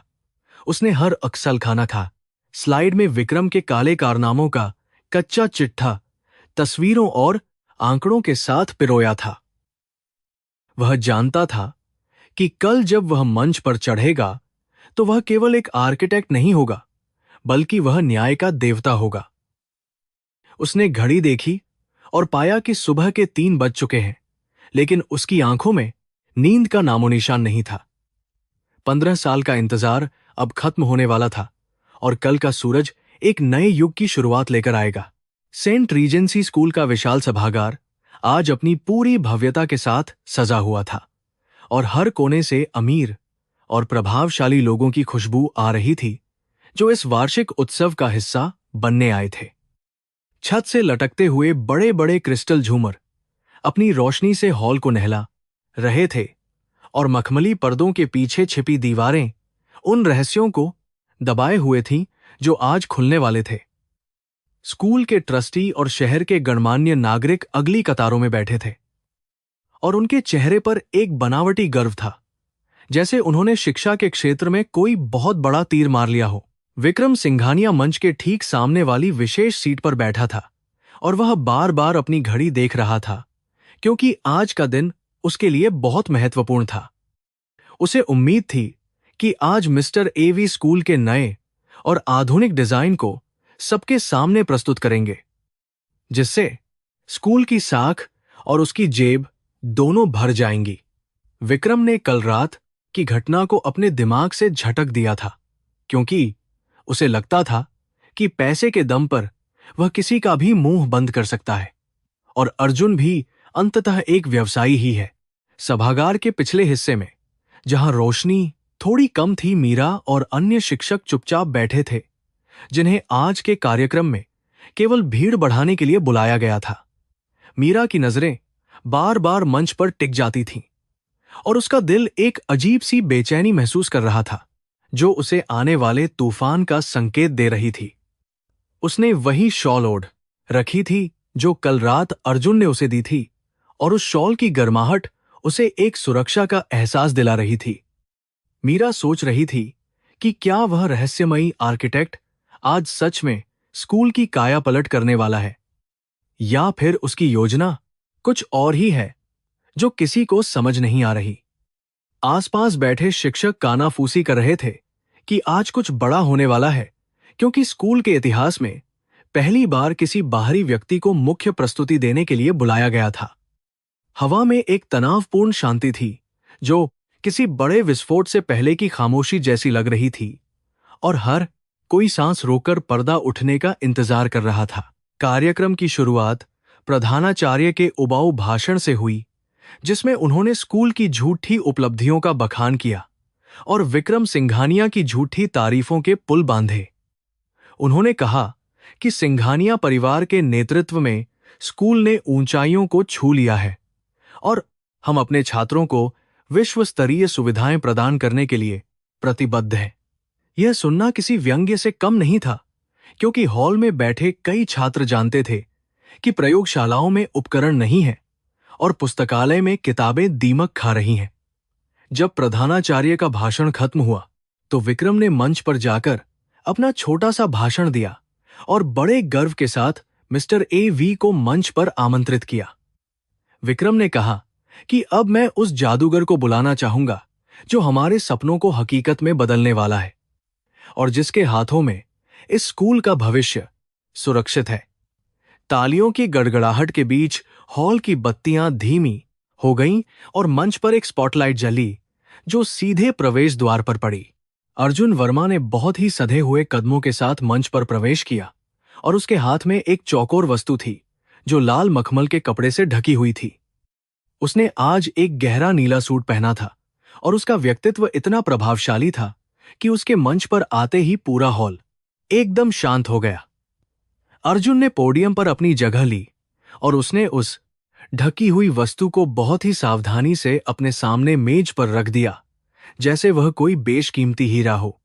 उसने माइक को थोड़ा नीचे किया और पूरे सभागार पर एक नजर डाली, और उसकी आंखों में एक ऐसी चमक थी जो लेजर बीम की तरह विक्रम के दिल को भेद रही थी। अर्जुन ने कोई डिजिटल प्रेजेंटेशन शुरू नहीं किया और न ही उसने स्क्रीन की तरफ देखा, बल्कि वह सीधे दर्शकों से मुखातिब हुआ। उसकी आवाज बहुत ही गहरी और गंभीर थी, जो बिना किसी प्रयास के पूरे हॉल में गूंज गई और हर किसी का ध्यान अपनी ओर खींच लिया। अर्जुन ने बोलना शुरू किया कि देवियों और सज्जनों, आज मैं आपको भविष्य की इमारत दिखाने से पहले अतीत की एक नींव दिखाना चाहता हूं, जिस पर यह पूरा संस्थान खड़ा है।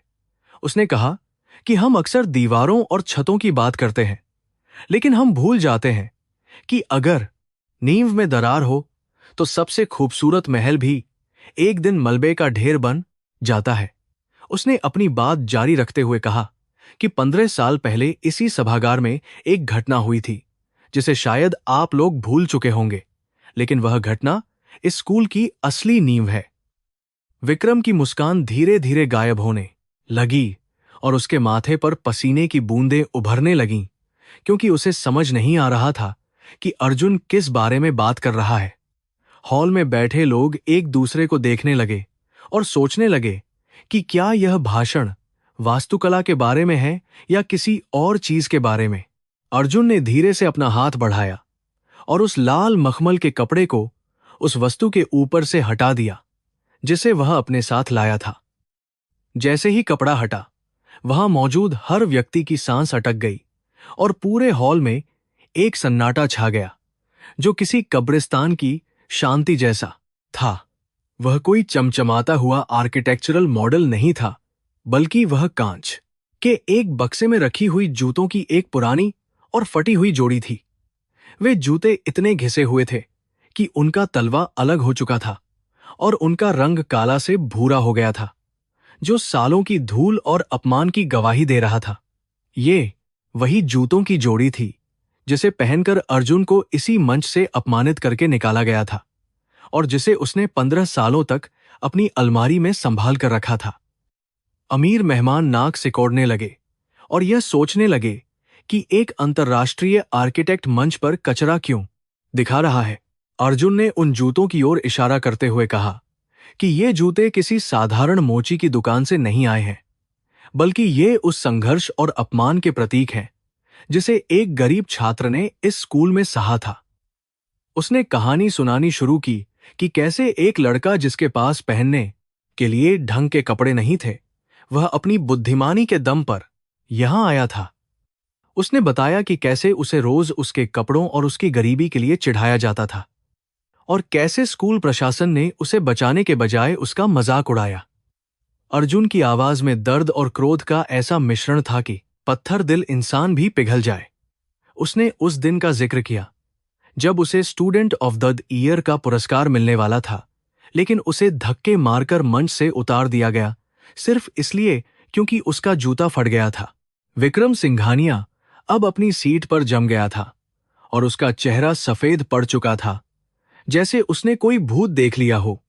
वह कहानी उसे बहुत अच्छी तरह याद थी, क्योंकि वह उस कहानी का मुख्य विलेन था और उसे यकीन नहीं हो रहा था कि यह सब आज सबके सामने खुल रहा है। वह अपनी सीट से उठना चाहता था और चिल्लाकर इस नाटक को बंद करवाना चाहता था, लेकिन उसके पैर सुन्न हो चुके थे और वह हिल भी नहीं पा रहा था।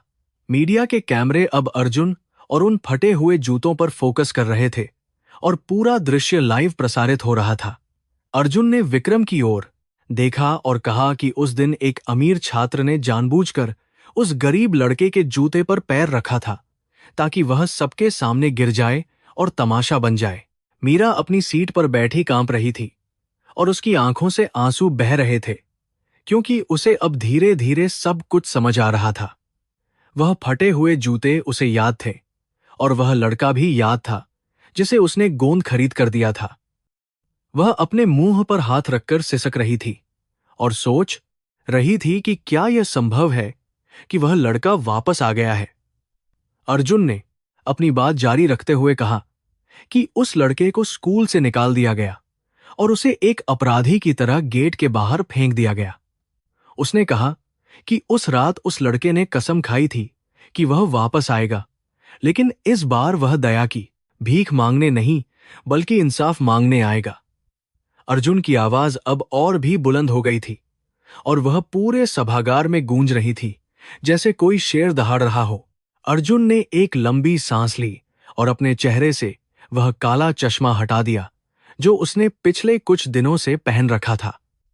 उसकी तीखी और तेजस्वी आंखें अब सबके सामने थीं और उनमें 15 साल का जमा हुआ दर्द और संकल्प साफ दिखाई दे रहा था।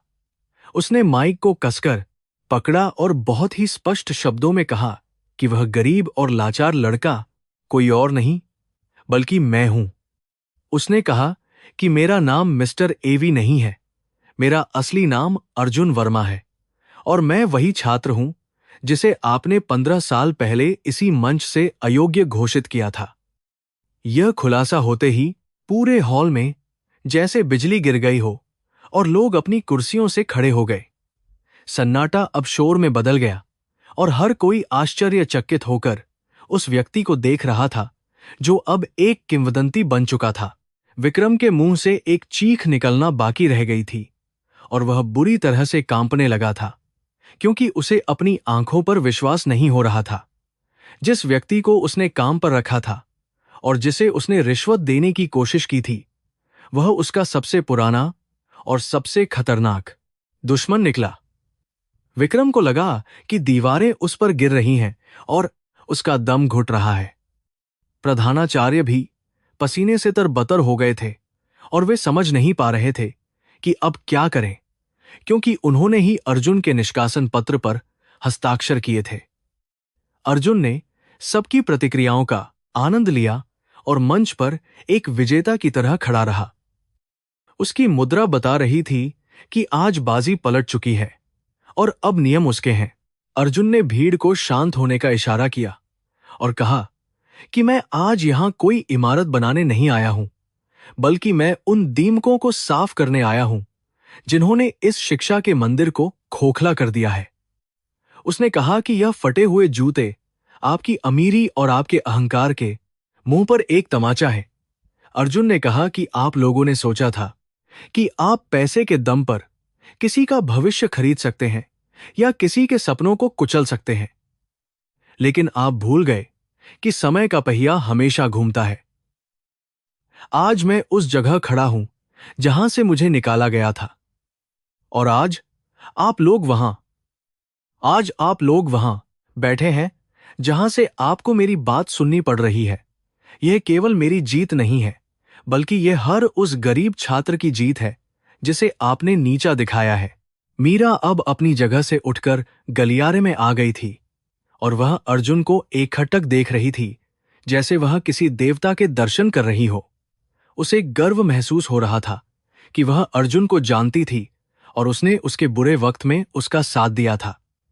अर्जुन की नजर मीरा पर पड़ी और उसने हल्का सा सिर हिलाकर उसे आश्वस्त किया कि अब सब ठीक हो जाएगा। यह एक मूक संवाद था जो केवल उन दोनों के बीच हुआ, लेकिन उसने मीरा के दिल के सारे बोझ को हल्का कर दिया। अर्जुन ने फिर से विक्रम की ओर देखा और कहा कि मिस्टर सिंघानिया, खेल अभी खत्म नहीं हुआ है, बल्कि असली खेल तो अब शुरू हुआ है। उसने एक रिमोट उठाया और स्क्रीन की ओर इशारा किया जो उसके पीछे लगी हुई थी।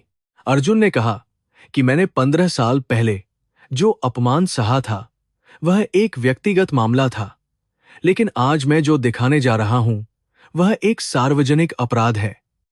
उसने कहा कि आपने सोचा था कि मैं केवल डिजाइन बनाने आया हूं, लेकिन मैं पिछले कुछ दिनों से आपकी काली करतूतों का डिजाइन तैयार कर रहा था। विक्रम समझ गया कि अब उसका अंत निकट है और उसने अपने सुरक्षा गार्डों को चिल्लाकर आदेश दिया कि वे अर्जुन को रोकें और माइक बंद कर दें। लेकिन तब तक बहुत देर हो चुकी थी और मीडिया के कैमरे हर चीज रिकॉर्ड कर रहे थे। भीड़ में मौजूद कुछ ईमानदार लोग और अभिभावक भी अब अर्जुन के समर्थन में नारे लगाने लगे थे, क्योंकि उन्हें एहसास हो गया था कि वे ठगे गए हैं। विक्रम ने मंच की ओर दौड़ने की कोशिश की, लेकिन वह अपने ही पैरों में उलझकर गिर पड़ा, जो एक बहुत ही प्रतीकात्मक दृश्य था। 15 साल पहले अर्जुन गिरा था और आज विक्रम गिरा था। अर्जुन ने उसे गिरते हुए देखा और उसके चेहरे पर कोई दया नहीं थी, केवल एक ठंडी संतुष्टि थी। उसने कहा कि गिरना बुरी बात नहीं है मिस्टर सिंघानिया, लेकिन गिरकर अगर इंसान सुधर जाए तो ही वह उठ सकता है। लेकिन मुझे डर है कि आपके पास सुधरने का वक्त अब बचा नहीं है। अर्जुन ने रिमोट का बटन दबाया और पीछे लगी विशाल स्क्रीन पर कुछ दस्तावेज और वीडियो क्लिप्स दिखाई देने लगे। यह वह धमाका था जिसका इंतजार अर्जुन कर रहा था और जिसने विक्रम की बची खुची उम्मीदों को भी जलाकर राख कर दिया।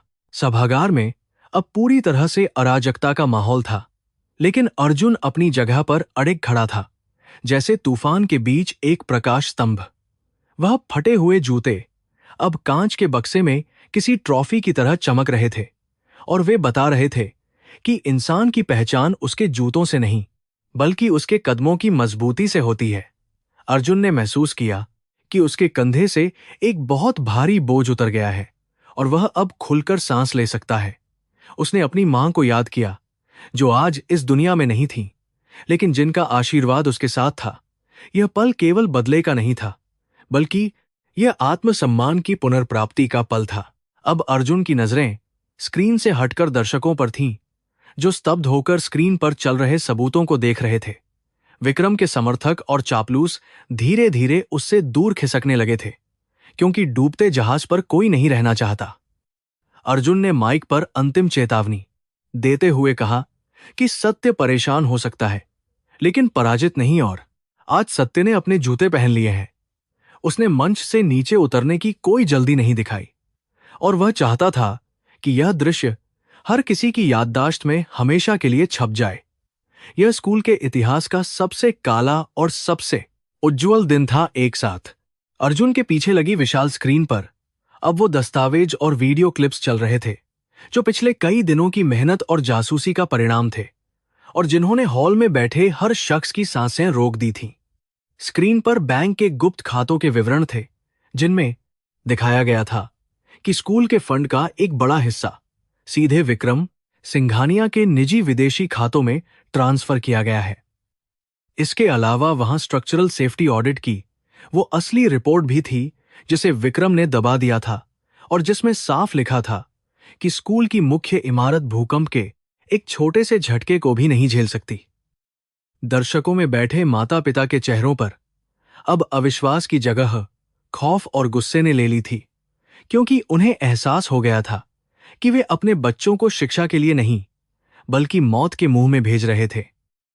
अर्जुन ने बहुत ही शांत भाव से स्क्रीन की ओर इशारा करते हुए कहा कि ये केवल कागज नहीं है, बल्कि ये आपके बच्चों की जान के साथ खेले गए जुए का सबूत है। विक्रम सिंघानिया अपनी सीट से उठ खड़ा हुआ और पागलों की तरह चिल्लाने लगा कि यह सब झूठ है और यह वीडियो डॉक्टर्ड है जिसे मुझे फंसाने के लिए बनाया गया है। उसका चेहरा पसीने से भीगा हुआ था और उसकी आंखों में एक जंगली जानवर जैसा डर था जो जाल में फंसने पर छटपटाता है। उसने अपनी आवाज ऊंची करने की कोशिश की, लेकिन स्क्रीन पर अब वो वीडियो चल पड़ा जिसमें विक्रम खुद अर्जुन को रिश्वत देने की पेशकश कर रहा था और कह रहा था कि सुरक्षा भाड़ में जाए, हमें सिर्फ मुनाफे से मतलब है। विक्रम की अपनी ही आवाज और उसकी अपनी ही तस्वीर ने उसके झूठ के गुब्बारे को फोड़ दिया था, और अब उसके पास छिपने के लिए कोई जगह नहीं बची थी। हॉल में बैठे लोग, जो कुछ देर पहले तक विक्रम की जी हुजूरी कर रहे थे, अब उसे घृणा और क्रोध भरी नजरों से देख रहे थे, और कुछ अभिभावक तो गुस्से में अपनी सीटों से उठकर मंच की ओर बढ़ने लगे थे। अर्जुन ने माइक पर अपनी पकड़ मजबूत की और कहा कि मिस्टर सिंघानिया, आप शायद भूल गए कि एक आर्किटेक्ट का काम सिर्फ नक्शा बनाना नहीं होता, बल्कि हर ईंट की जांच करना भी होता है। मैंने आपकी दी हुई फाइलों का नहीं, बल्कि अपनी टीम द्वारा जुटाई गई जमीनी हकीकत का विश्लेषण किया है, और सच यह है कि यह स्कूल एक टाइम बम पर बैठा है। उसने भीड़ को संबोधित करते हुए कहा कि जिस सीमेंट का इस्तेमाल नई विंग बनाने में किया गया है, उसमें रेत की मिलावट इतनी ज्यादा है कि वह बारिश का पानी भी नहीं झेल सकती। अर्जुन के हर शब्द के साथ विक्रम का साम्राज्य ताश के पत्तों की तरह बिखर रहा था और उसकी प्रतिष्ठा मिट्टी में मिल रही थी। विक्रम को अब अपनी हार सामने दिखाई दे रही थी, और मरता क्या न करता की तर्ज पर उसने अपना आखिरी दांव खेला, जो हिंसा का था। विक्रम ने अपने निजी सुरक्षा गार्डों को आदेश दिया कि वे तुरंत अर्जुन को मंच से उतारें और उसका माइक बंद कर दें, चाहे इसके लिए उन्हें कुछ भी करना पड़े। उसने चीखते हुए कहा कि इस आदमी को मार डालो, यह एक धोखेबाज है और हमारे स्कूल की छवि खराब कर रहा है। 3 हट्टे कट्टे गार्ड मंच की ओर लपके और उनके इरादे बहुत खतरनाक लग रहे थे, जिससे हॉल में अफरा तफरी मच गई और लोग डर के मारे चिल्लाने लगे। मीरा अपनी सीट से उठकर आगे दौड़ी, क्योंकि उसे लगा कि अर्जुन की जान खतरे में है, लेकिन अर्जुन अपनी जगह से 1 इंच भी नहीं हिला। वह बिल्कुल निर्भीक खड़ा रहा, जैसे उसे पता हो कि आगे क्या होने वाला है, और उसके चेहरे पर एक व्यंग्यात्मक मुस्कान थी जो विक्रम को और भी ज्यादा उकसा रही थी। इससे पहले कि गार्ड अर्जुन को छू भी पाते, सभागार के मुख्य दरवाजे धड़ाम से खुले और पुलिस सायरन की तेज आवाज ने पूरे माहौल को चीरकर रख दिया। वर्दीधारी पुलिसकर्मियों की एक टुकड़ी और उनके साथ शिक्षा विभाग के वरिष्ठ अधिकारी तेजी से अंदर दाखिल हुए और उन्होंने पूरे हॉल को अपने नियंत्रण में ले लिया। सबसे आगे शहर के पुलिस अधीक्षक थे, जिनके हाथ में एक गिरफ्तारी वारंट था, और उनकी सख्त नजरें सीधे विक्रम सिंघानिया पर टिकी थीं। अर्जुन ने पहले ही प्रशासन को सारे सबूत भेज दिए थे, और यह छापा उसी योजना का एक हिस्सा था जिसे उसने बहुत ही गुप्त तरीके से अंजाम दिया था। गार्डों ने पुलिस को देखते ही अपने कदम पीछे खींच लिए, क्योंकि वे जानते थे कि अब कानून के साथ उलझना उन्हें भारी पड़ सकता है, और विक्रम अब अकेला पड़ गया था। पुलिस अधीक्षक मंच के पास पहुंचे और उन्होंने माइक हाथ में लेकर घोषणा की कि विक्रम सिंघानिया और स्कूल के प्रधानाचार्य को धोखाधड़ी, गबन और छात्रों की जान खतरे में डालने के आरोप में गिरफ्तार किया जाता है। यह सुनते ही हॉल में तालियों की गड़गड़ाहट गूंज उठी, जो इस बात का सबूत थी कि लोग इस न्याय से कितने खुश हैं। विक्रम ने भागने की कोशिश की और पिछले दरवाजे की ओर दौड़ा, लेकिन दो पुलिसकर्मियों ने उसे दबोच लिया और उसके हाथों में हथकड़ी पहना दी। वह विक्रम, जो कल तक अपनी उंगलियों पर शहर को नचाता था, आज एक अपराधी की तरह घिसटता हुआ ले जाया जा रहा था और उसका महंगा सूट धूल से सन गया था। वह चिल्ला रहा था कि तुम लोग नहीं जानते मैं कौन हूं, मैं तुम सबकी वर्दी उतरवा दूंगा। लेकिन उसकी धमकियों में अब कोई दम नहीं बचा था। प्रधानाचार्य, जो अब तक कुर्सी के पीछे छिपे हुए थे, उन्हें भी पुलिस ने ढूंढ निकाला और उनके हाथों में भी हथकड़ियां डाल दी गईं। वे अर्जुन के सामने गिड़गिड़ाने लगे कि उन्होंने तो बस विक्रम के आदेशों का पालन किया था और उनका इसमें कोई दोष नहीं है। अर्जुन ने उनकी ओर एक ठंडी नजर डाली और कहा कि अन्याय के आदेश का पालन करना भी अन्याय ही होता है, और एक शिक्षक के रूप में आपका अपराध और भी बड़ा है, क्योंकि आपने अपने छात्रों के विश्वास का सौदा किया। अर्जुन ने उन्हें याद दिलाया कि 15 साल पहले उन्होंने ही बिना किसी जांच के एक निर्दोष छात्र को स्कूल से निकाल दिया था और आज समय ने उनका हिसाब बराबर कर दिया है। प्रधानाचार्य ने शर्म से सिर झुका लिया, क्योंकि उन्हें अपने कर्मों का फल मिल चुका था। जब पुलिस विक्रम को खींचते हुए बाहर ले जा रही थी, तो अर्जुन ने उन्हें एक पल रुकने का इशारा किया और वह धीरे धीरे विक्रम के पास गया। दोनों की नजरें मिलीं, लेकिन इस बार पासा पलट चुका था, क्योंकि अर्जुन की आंखों में विजय का आत्मविश्वास था और विक्रम की आंखों में पराजय का अपमान। अर्जुन ने विक्रम के कान के पास झुककर कहा कि मैंने कहा था ना कि वह गरीब छात्र एक दिन वापस आएगा, और आज वह दिन आ गया है। उसने कहा कि तुम्हारे पास पैसे और ताकत थी, लेकिन तुम्हारे पास वो नीयत नहीं थी जो एक इंसान को बड़ा बनाती है, और इसीलिए आज तुम वहां हो जहां तुम्हें होना चाहिए।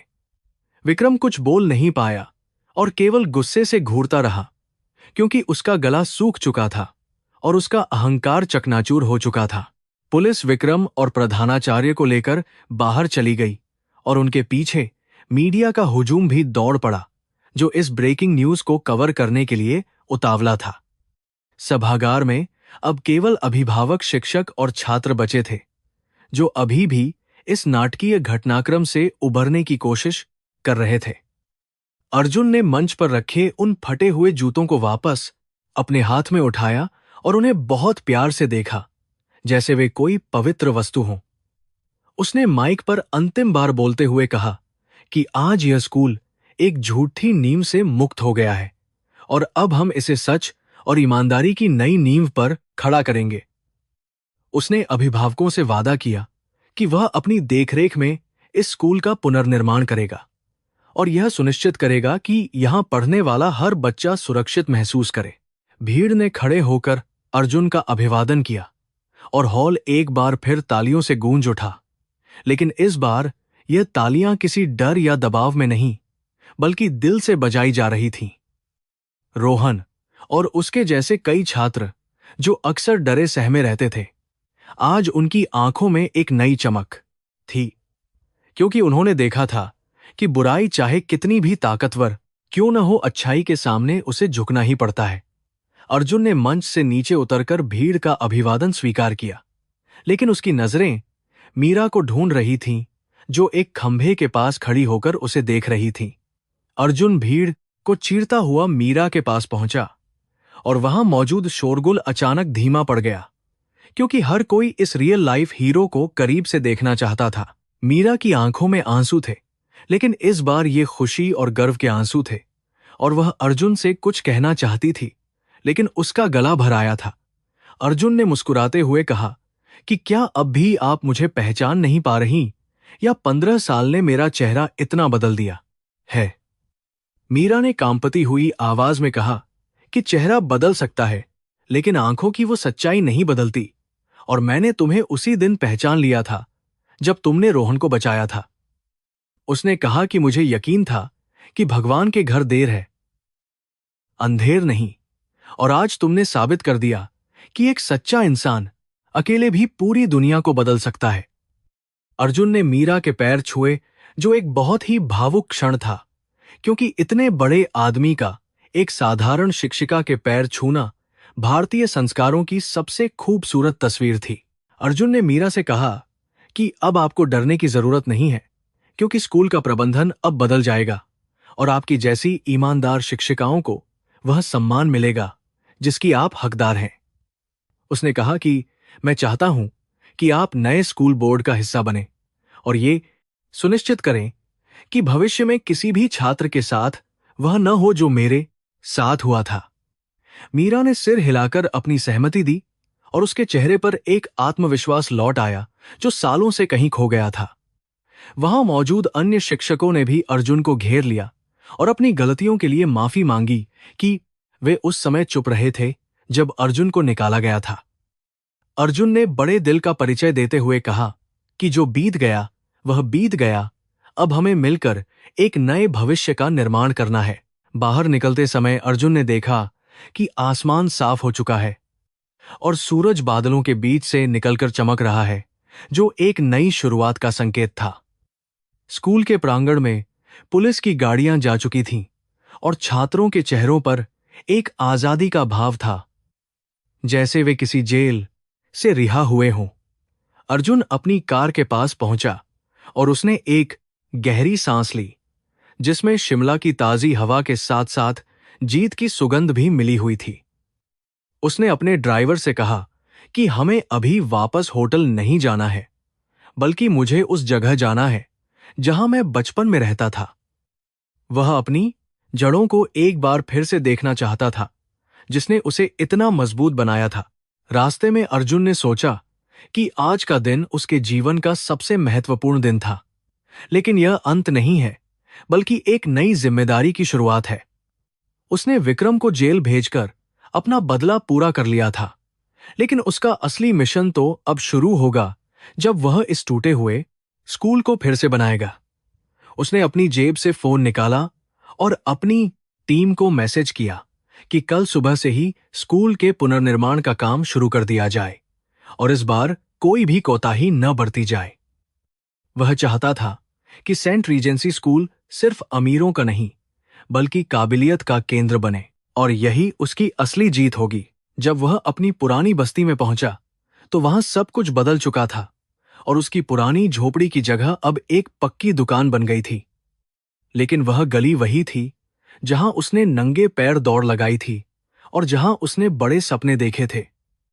वह कुछ देर वहां खड़ा रहा और उसने महसूस किया कि उसका अतीत अब उसे दर्द नहीं देता, बल्कि उसे ताकत देता है। उसने उन फटे हुए जूतों के बक्से को कार की पिछली सीट पर रखा और सोचा कि इन जूतों ने अपना सफर पूरा कर लिया है।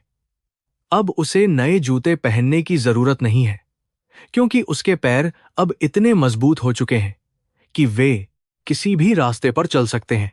शाम ढल रही थी और शिमला की पहाड़ियां सुनहरी रोशनी में नहा रही थीं, जो अर्जुन के सुनहरे भविष्य की तरह लग रही थीं। उसे पता था कि आने वाले दिनों में कानूनी प्रक्रियाएं होंगी और मीडिया के सवाल होंगे, लेकिन वह हर चुनौती के लिए तैयार था। उसने मीरा के बारे में सोचा और उसके चेहरे पर एक मुस्कान आ गई, क्योंकि उसे लगा कि शायद जीवन उसे एक और मौका दे रहा है कुछ रिश्तों को फिर से जीने का। अर्जुन ने कार में बैठकर शहर की ओर प्रस्थान किया और उसके मन में एक शांति थी जो उसने पिछले 15 सालों में कभी महसूस नहीं की थी। यह शांति प्रतिशोध की नहीं, बल्कि न्याय की थी, जो देर से ही सही, लेकिन सही अंजाम तक पहुंची थी। 6 महीने बीत चुके थे और शिमला की फिजाओं में अब वह ठंडक तो थी, लेकिन उसमें एक नई गर्माहट भी घुल गई थी, जो बदलाव और उम्मीद की निशानी थी। सेंट रीजेंसी स्कूल का परिसर, जो कभी डर और भेदभाव का गढ़ हुआ करता था, अब निर्माण कार्यों की आवाजों से गूंज रहा था, जो किसी मधुर संगीत की तरह लग रही थीं। हर तरफ मजदूरों की व्यस्तता और मशीनों का शोर था, लेकिन इस शोर में एक सकारात्मक ऊर्जा थी जो बता रही थी कि यहां कुछ नया और मजबूत बन रहा है। अर्जुन वर्मा अब अपने महंगे सूट और टाई को छोड़कर अक्सर जीन्स और सुरक्षा हेलमेट में नजर आते थे, और वह धूप और धूल की परवाह किए बिना साइट पर डटे रहते थे।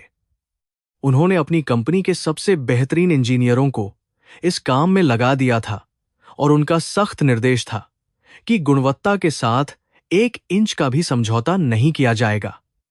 पुरानी और कमजोर दीवारों को गिरा दिया गया था, और उनकी जगह अब भूकंप रोधी तकनीक से बनी नई और मजबूत दीवारें आकार ले रही थीं, जो आने वाले 100 सालों तक सिर उठाकर खड़ी रहेंगी।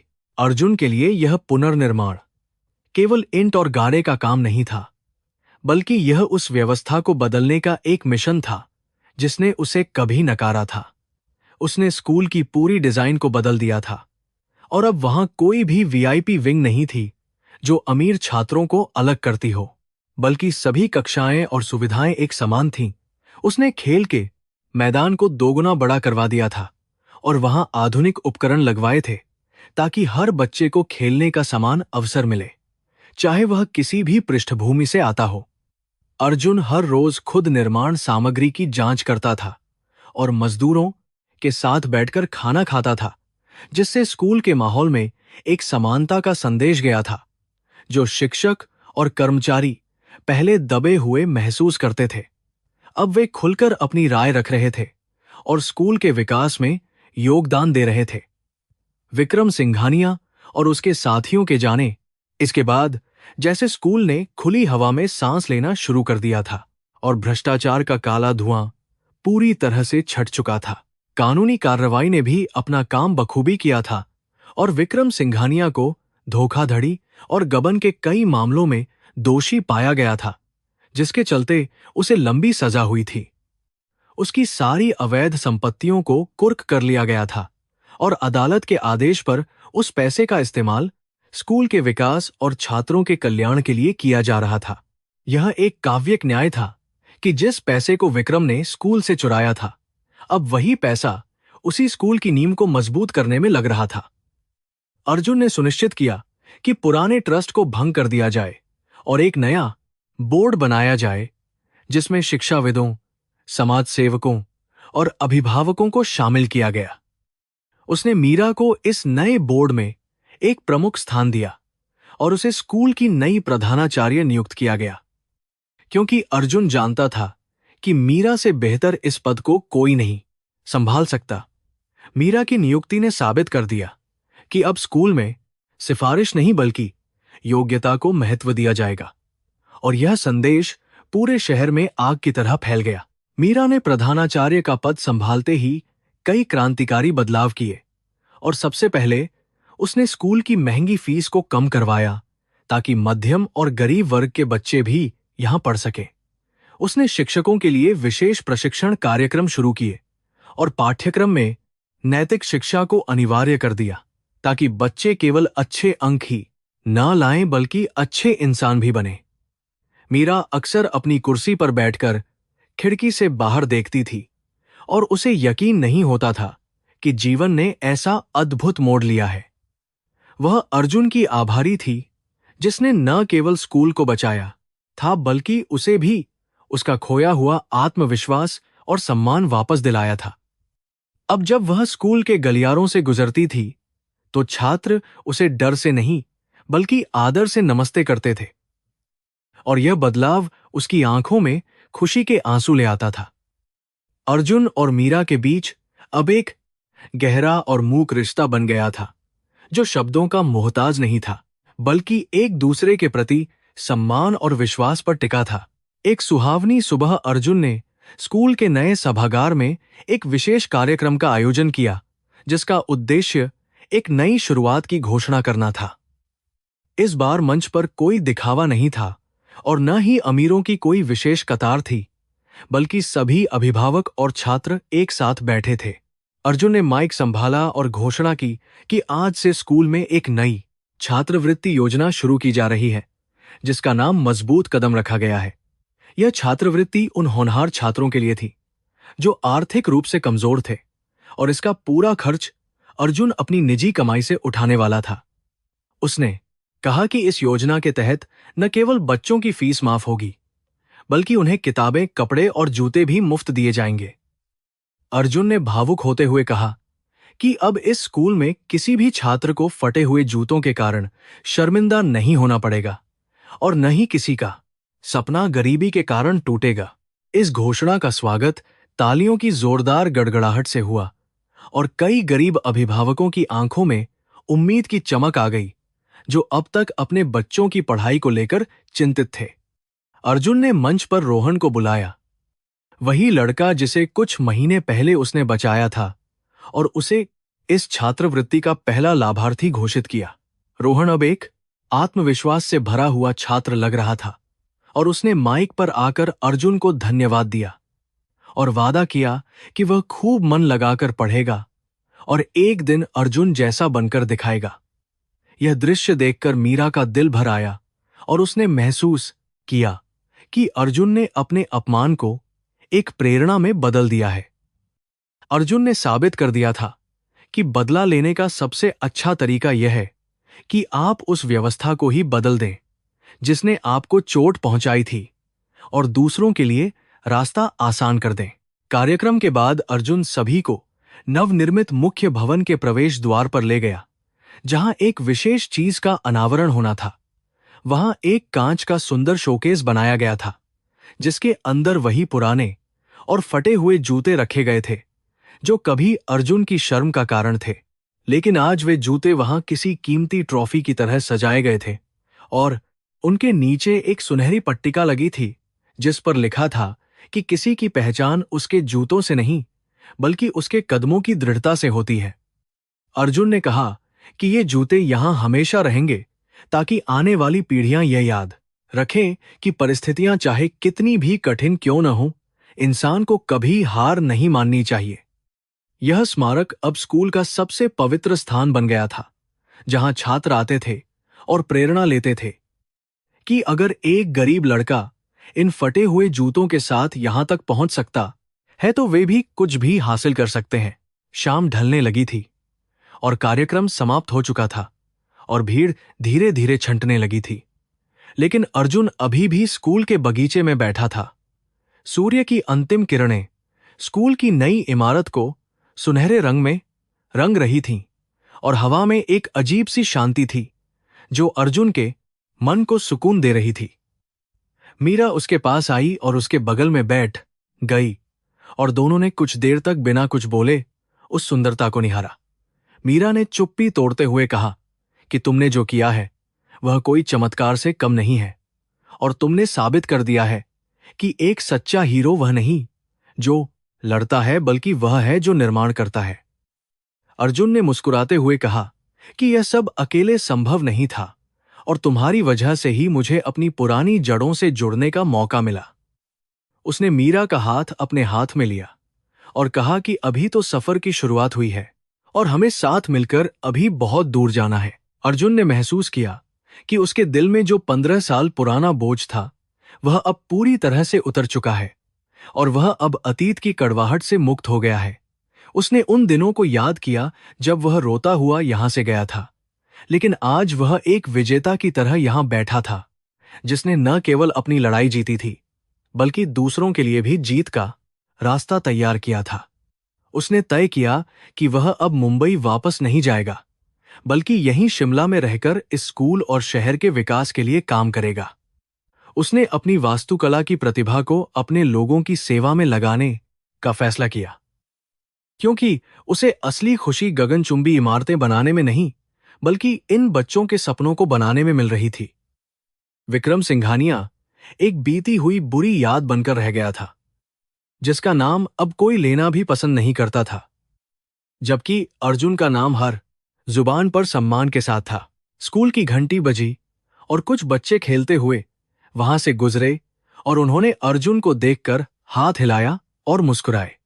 उनकी निश्चल हंसी ने अर्जुन को बता दिया कि उसका मिशन पूरा हो गया है, क्योंकि अब यहां के बच्चों की आंखों में डर नहीं बल्कि सपने थे। उसने एक गहरी सांस ली और महसूस किया कि शिमला की हवा अब पहले से कहीं ज्यादा ताजी और साफ है। उसने अपने नए जूतों की ओर देखा जो मजबूत और चमकदार थे, लेकिन उसे पता था कि उसकी असली ताकत उन जूतों में नहीं बल्कि उसके इरादों में है। उसने मन ही मन अपनी मां को नमन किया और सोचा कि आज वह जहां भी होंगी बहुत खुश होंगी। कहानी का चक्र पूरा हो चुका था और एक फटे हुए जूते से शुरू हुई यह यात्रा अब एक मजबूत नींव पर आकर रुकी थी। अंत में अर्जुन खड़ा हुआ और उसने एक बार फिर उस विशाल और भव्य इमारत को देखा जिसे उसने अपने हाथों से संवारा था। यह इमारत अब केवल ईंट पत्थर का ढांचा नहीं थी, बल्कि यह न्याय, साहस और मानवीय भावना की विजय का प्रतीक थी। उसने मीरा के साथ कदम से कदम मिलाकर मुख्य द्वार की ओर चलना शुरू किया, जहां एक नया भविष्य उनका इंतजार कर रहा था। अंधेरा हो रहा था, लेकिन अर्जुन के जीवन में अब उजाला ही उजाला था जो कभी कम नहीं होने वाला था। और इस तरह वह लड़का जिसे कभी जूतों के कारण दुत्कारा गया था, आज हजारों लोगों के लिए मार्गदर्शक बन गया था और उसकी कहानी हमेशा के लिए सेंट रीजेंसी स्कूल की दीवारों में अमर हो गई थी।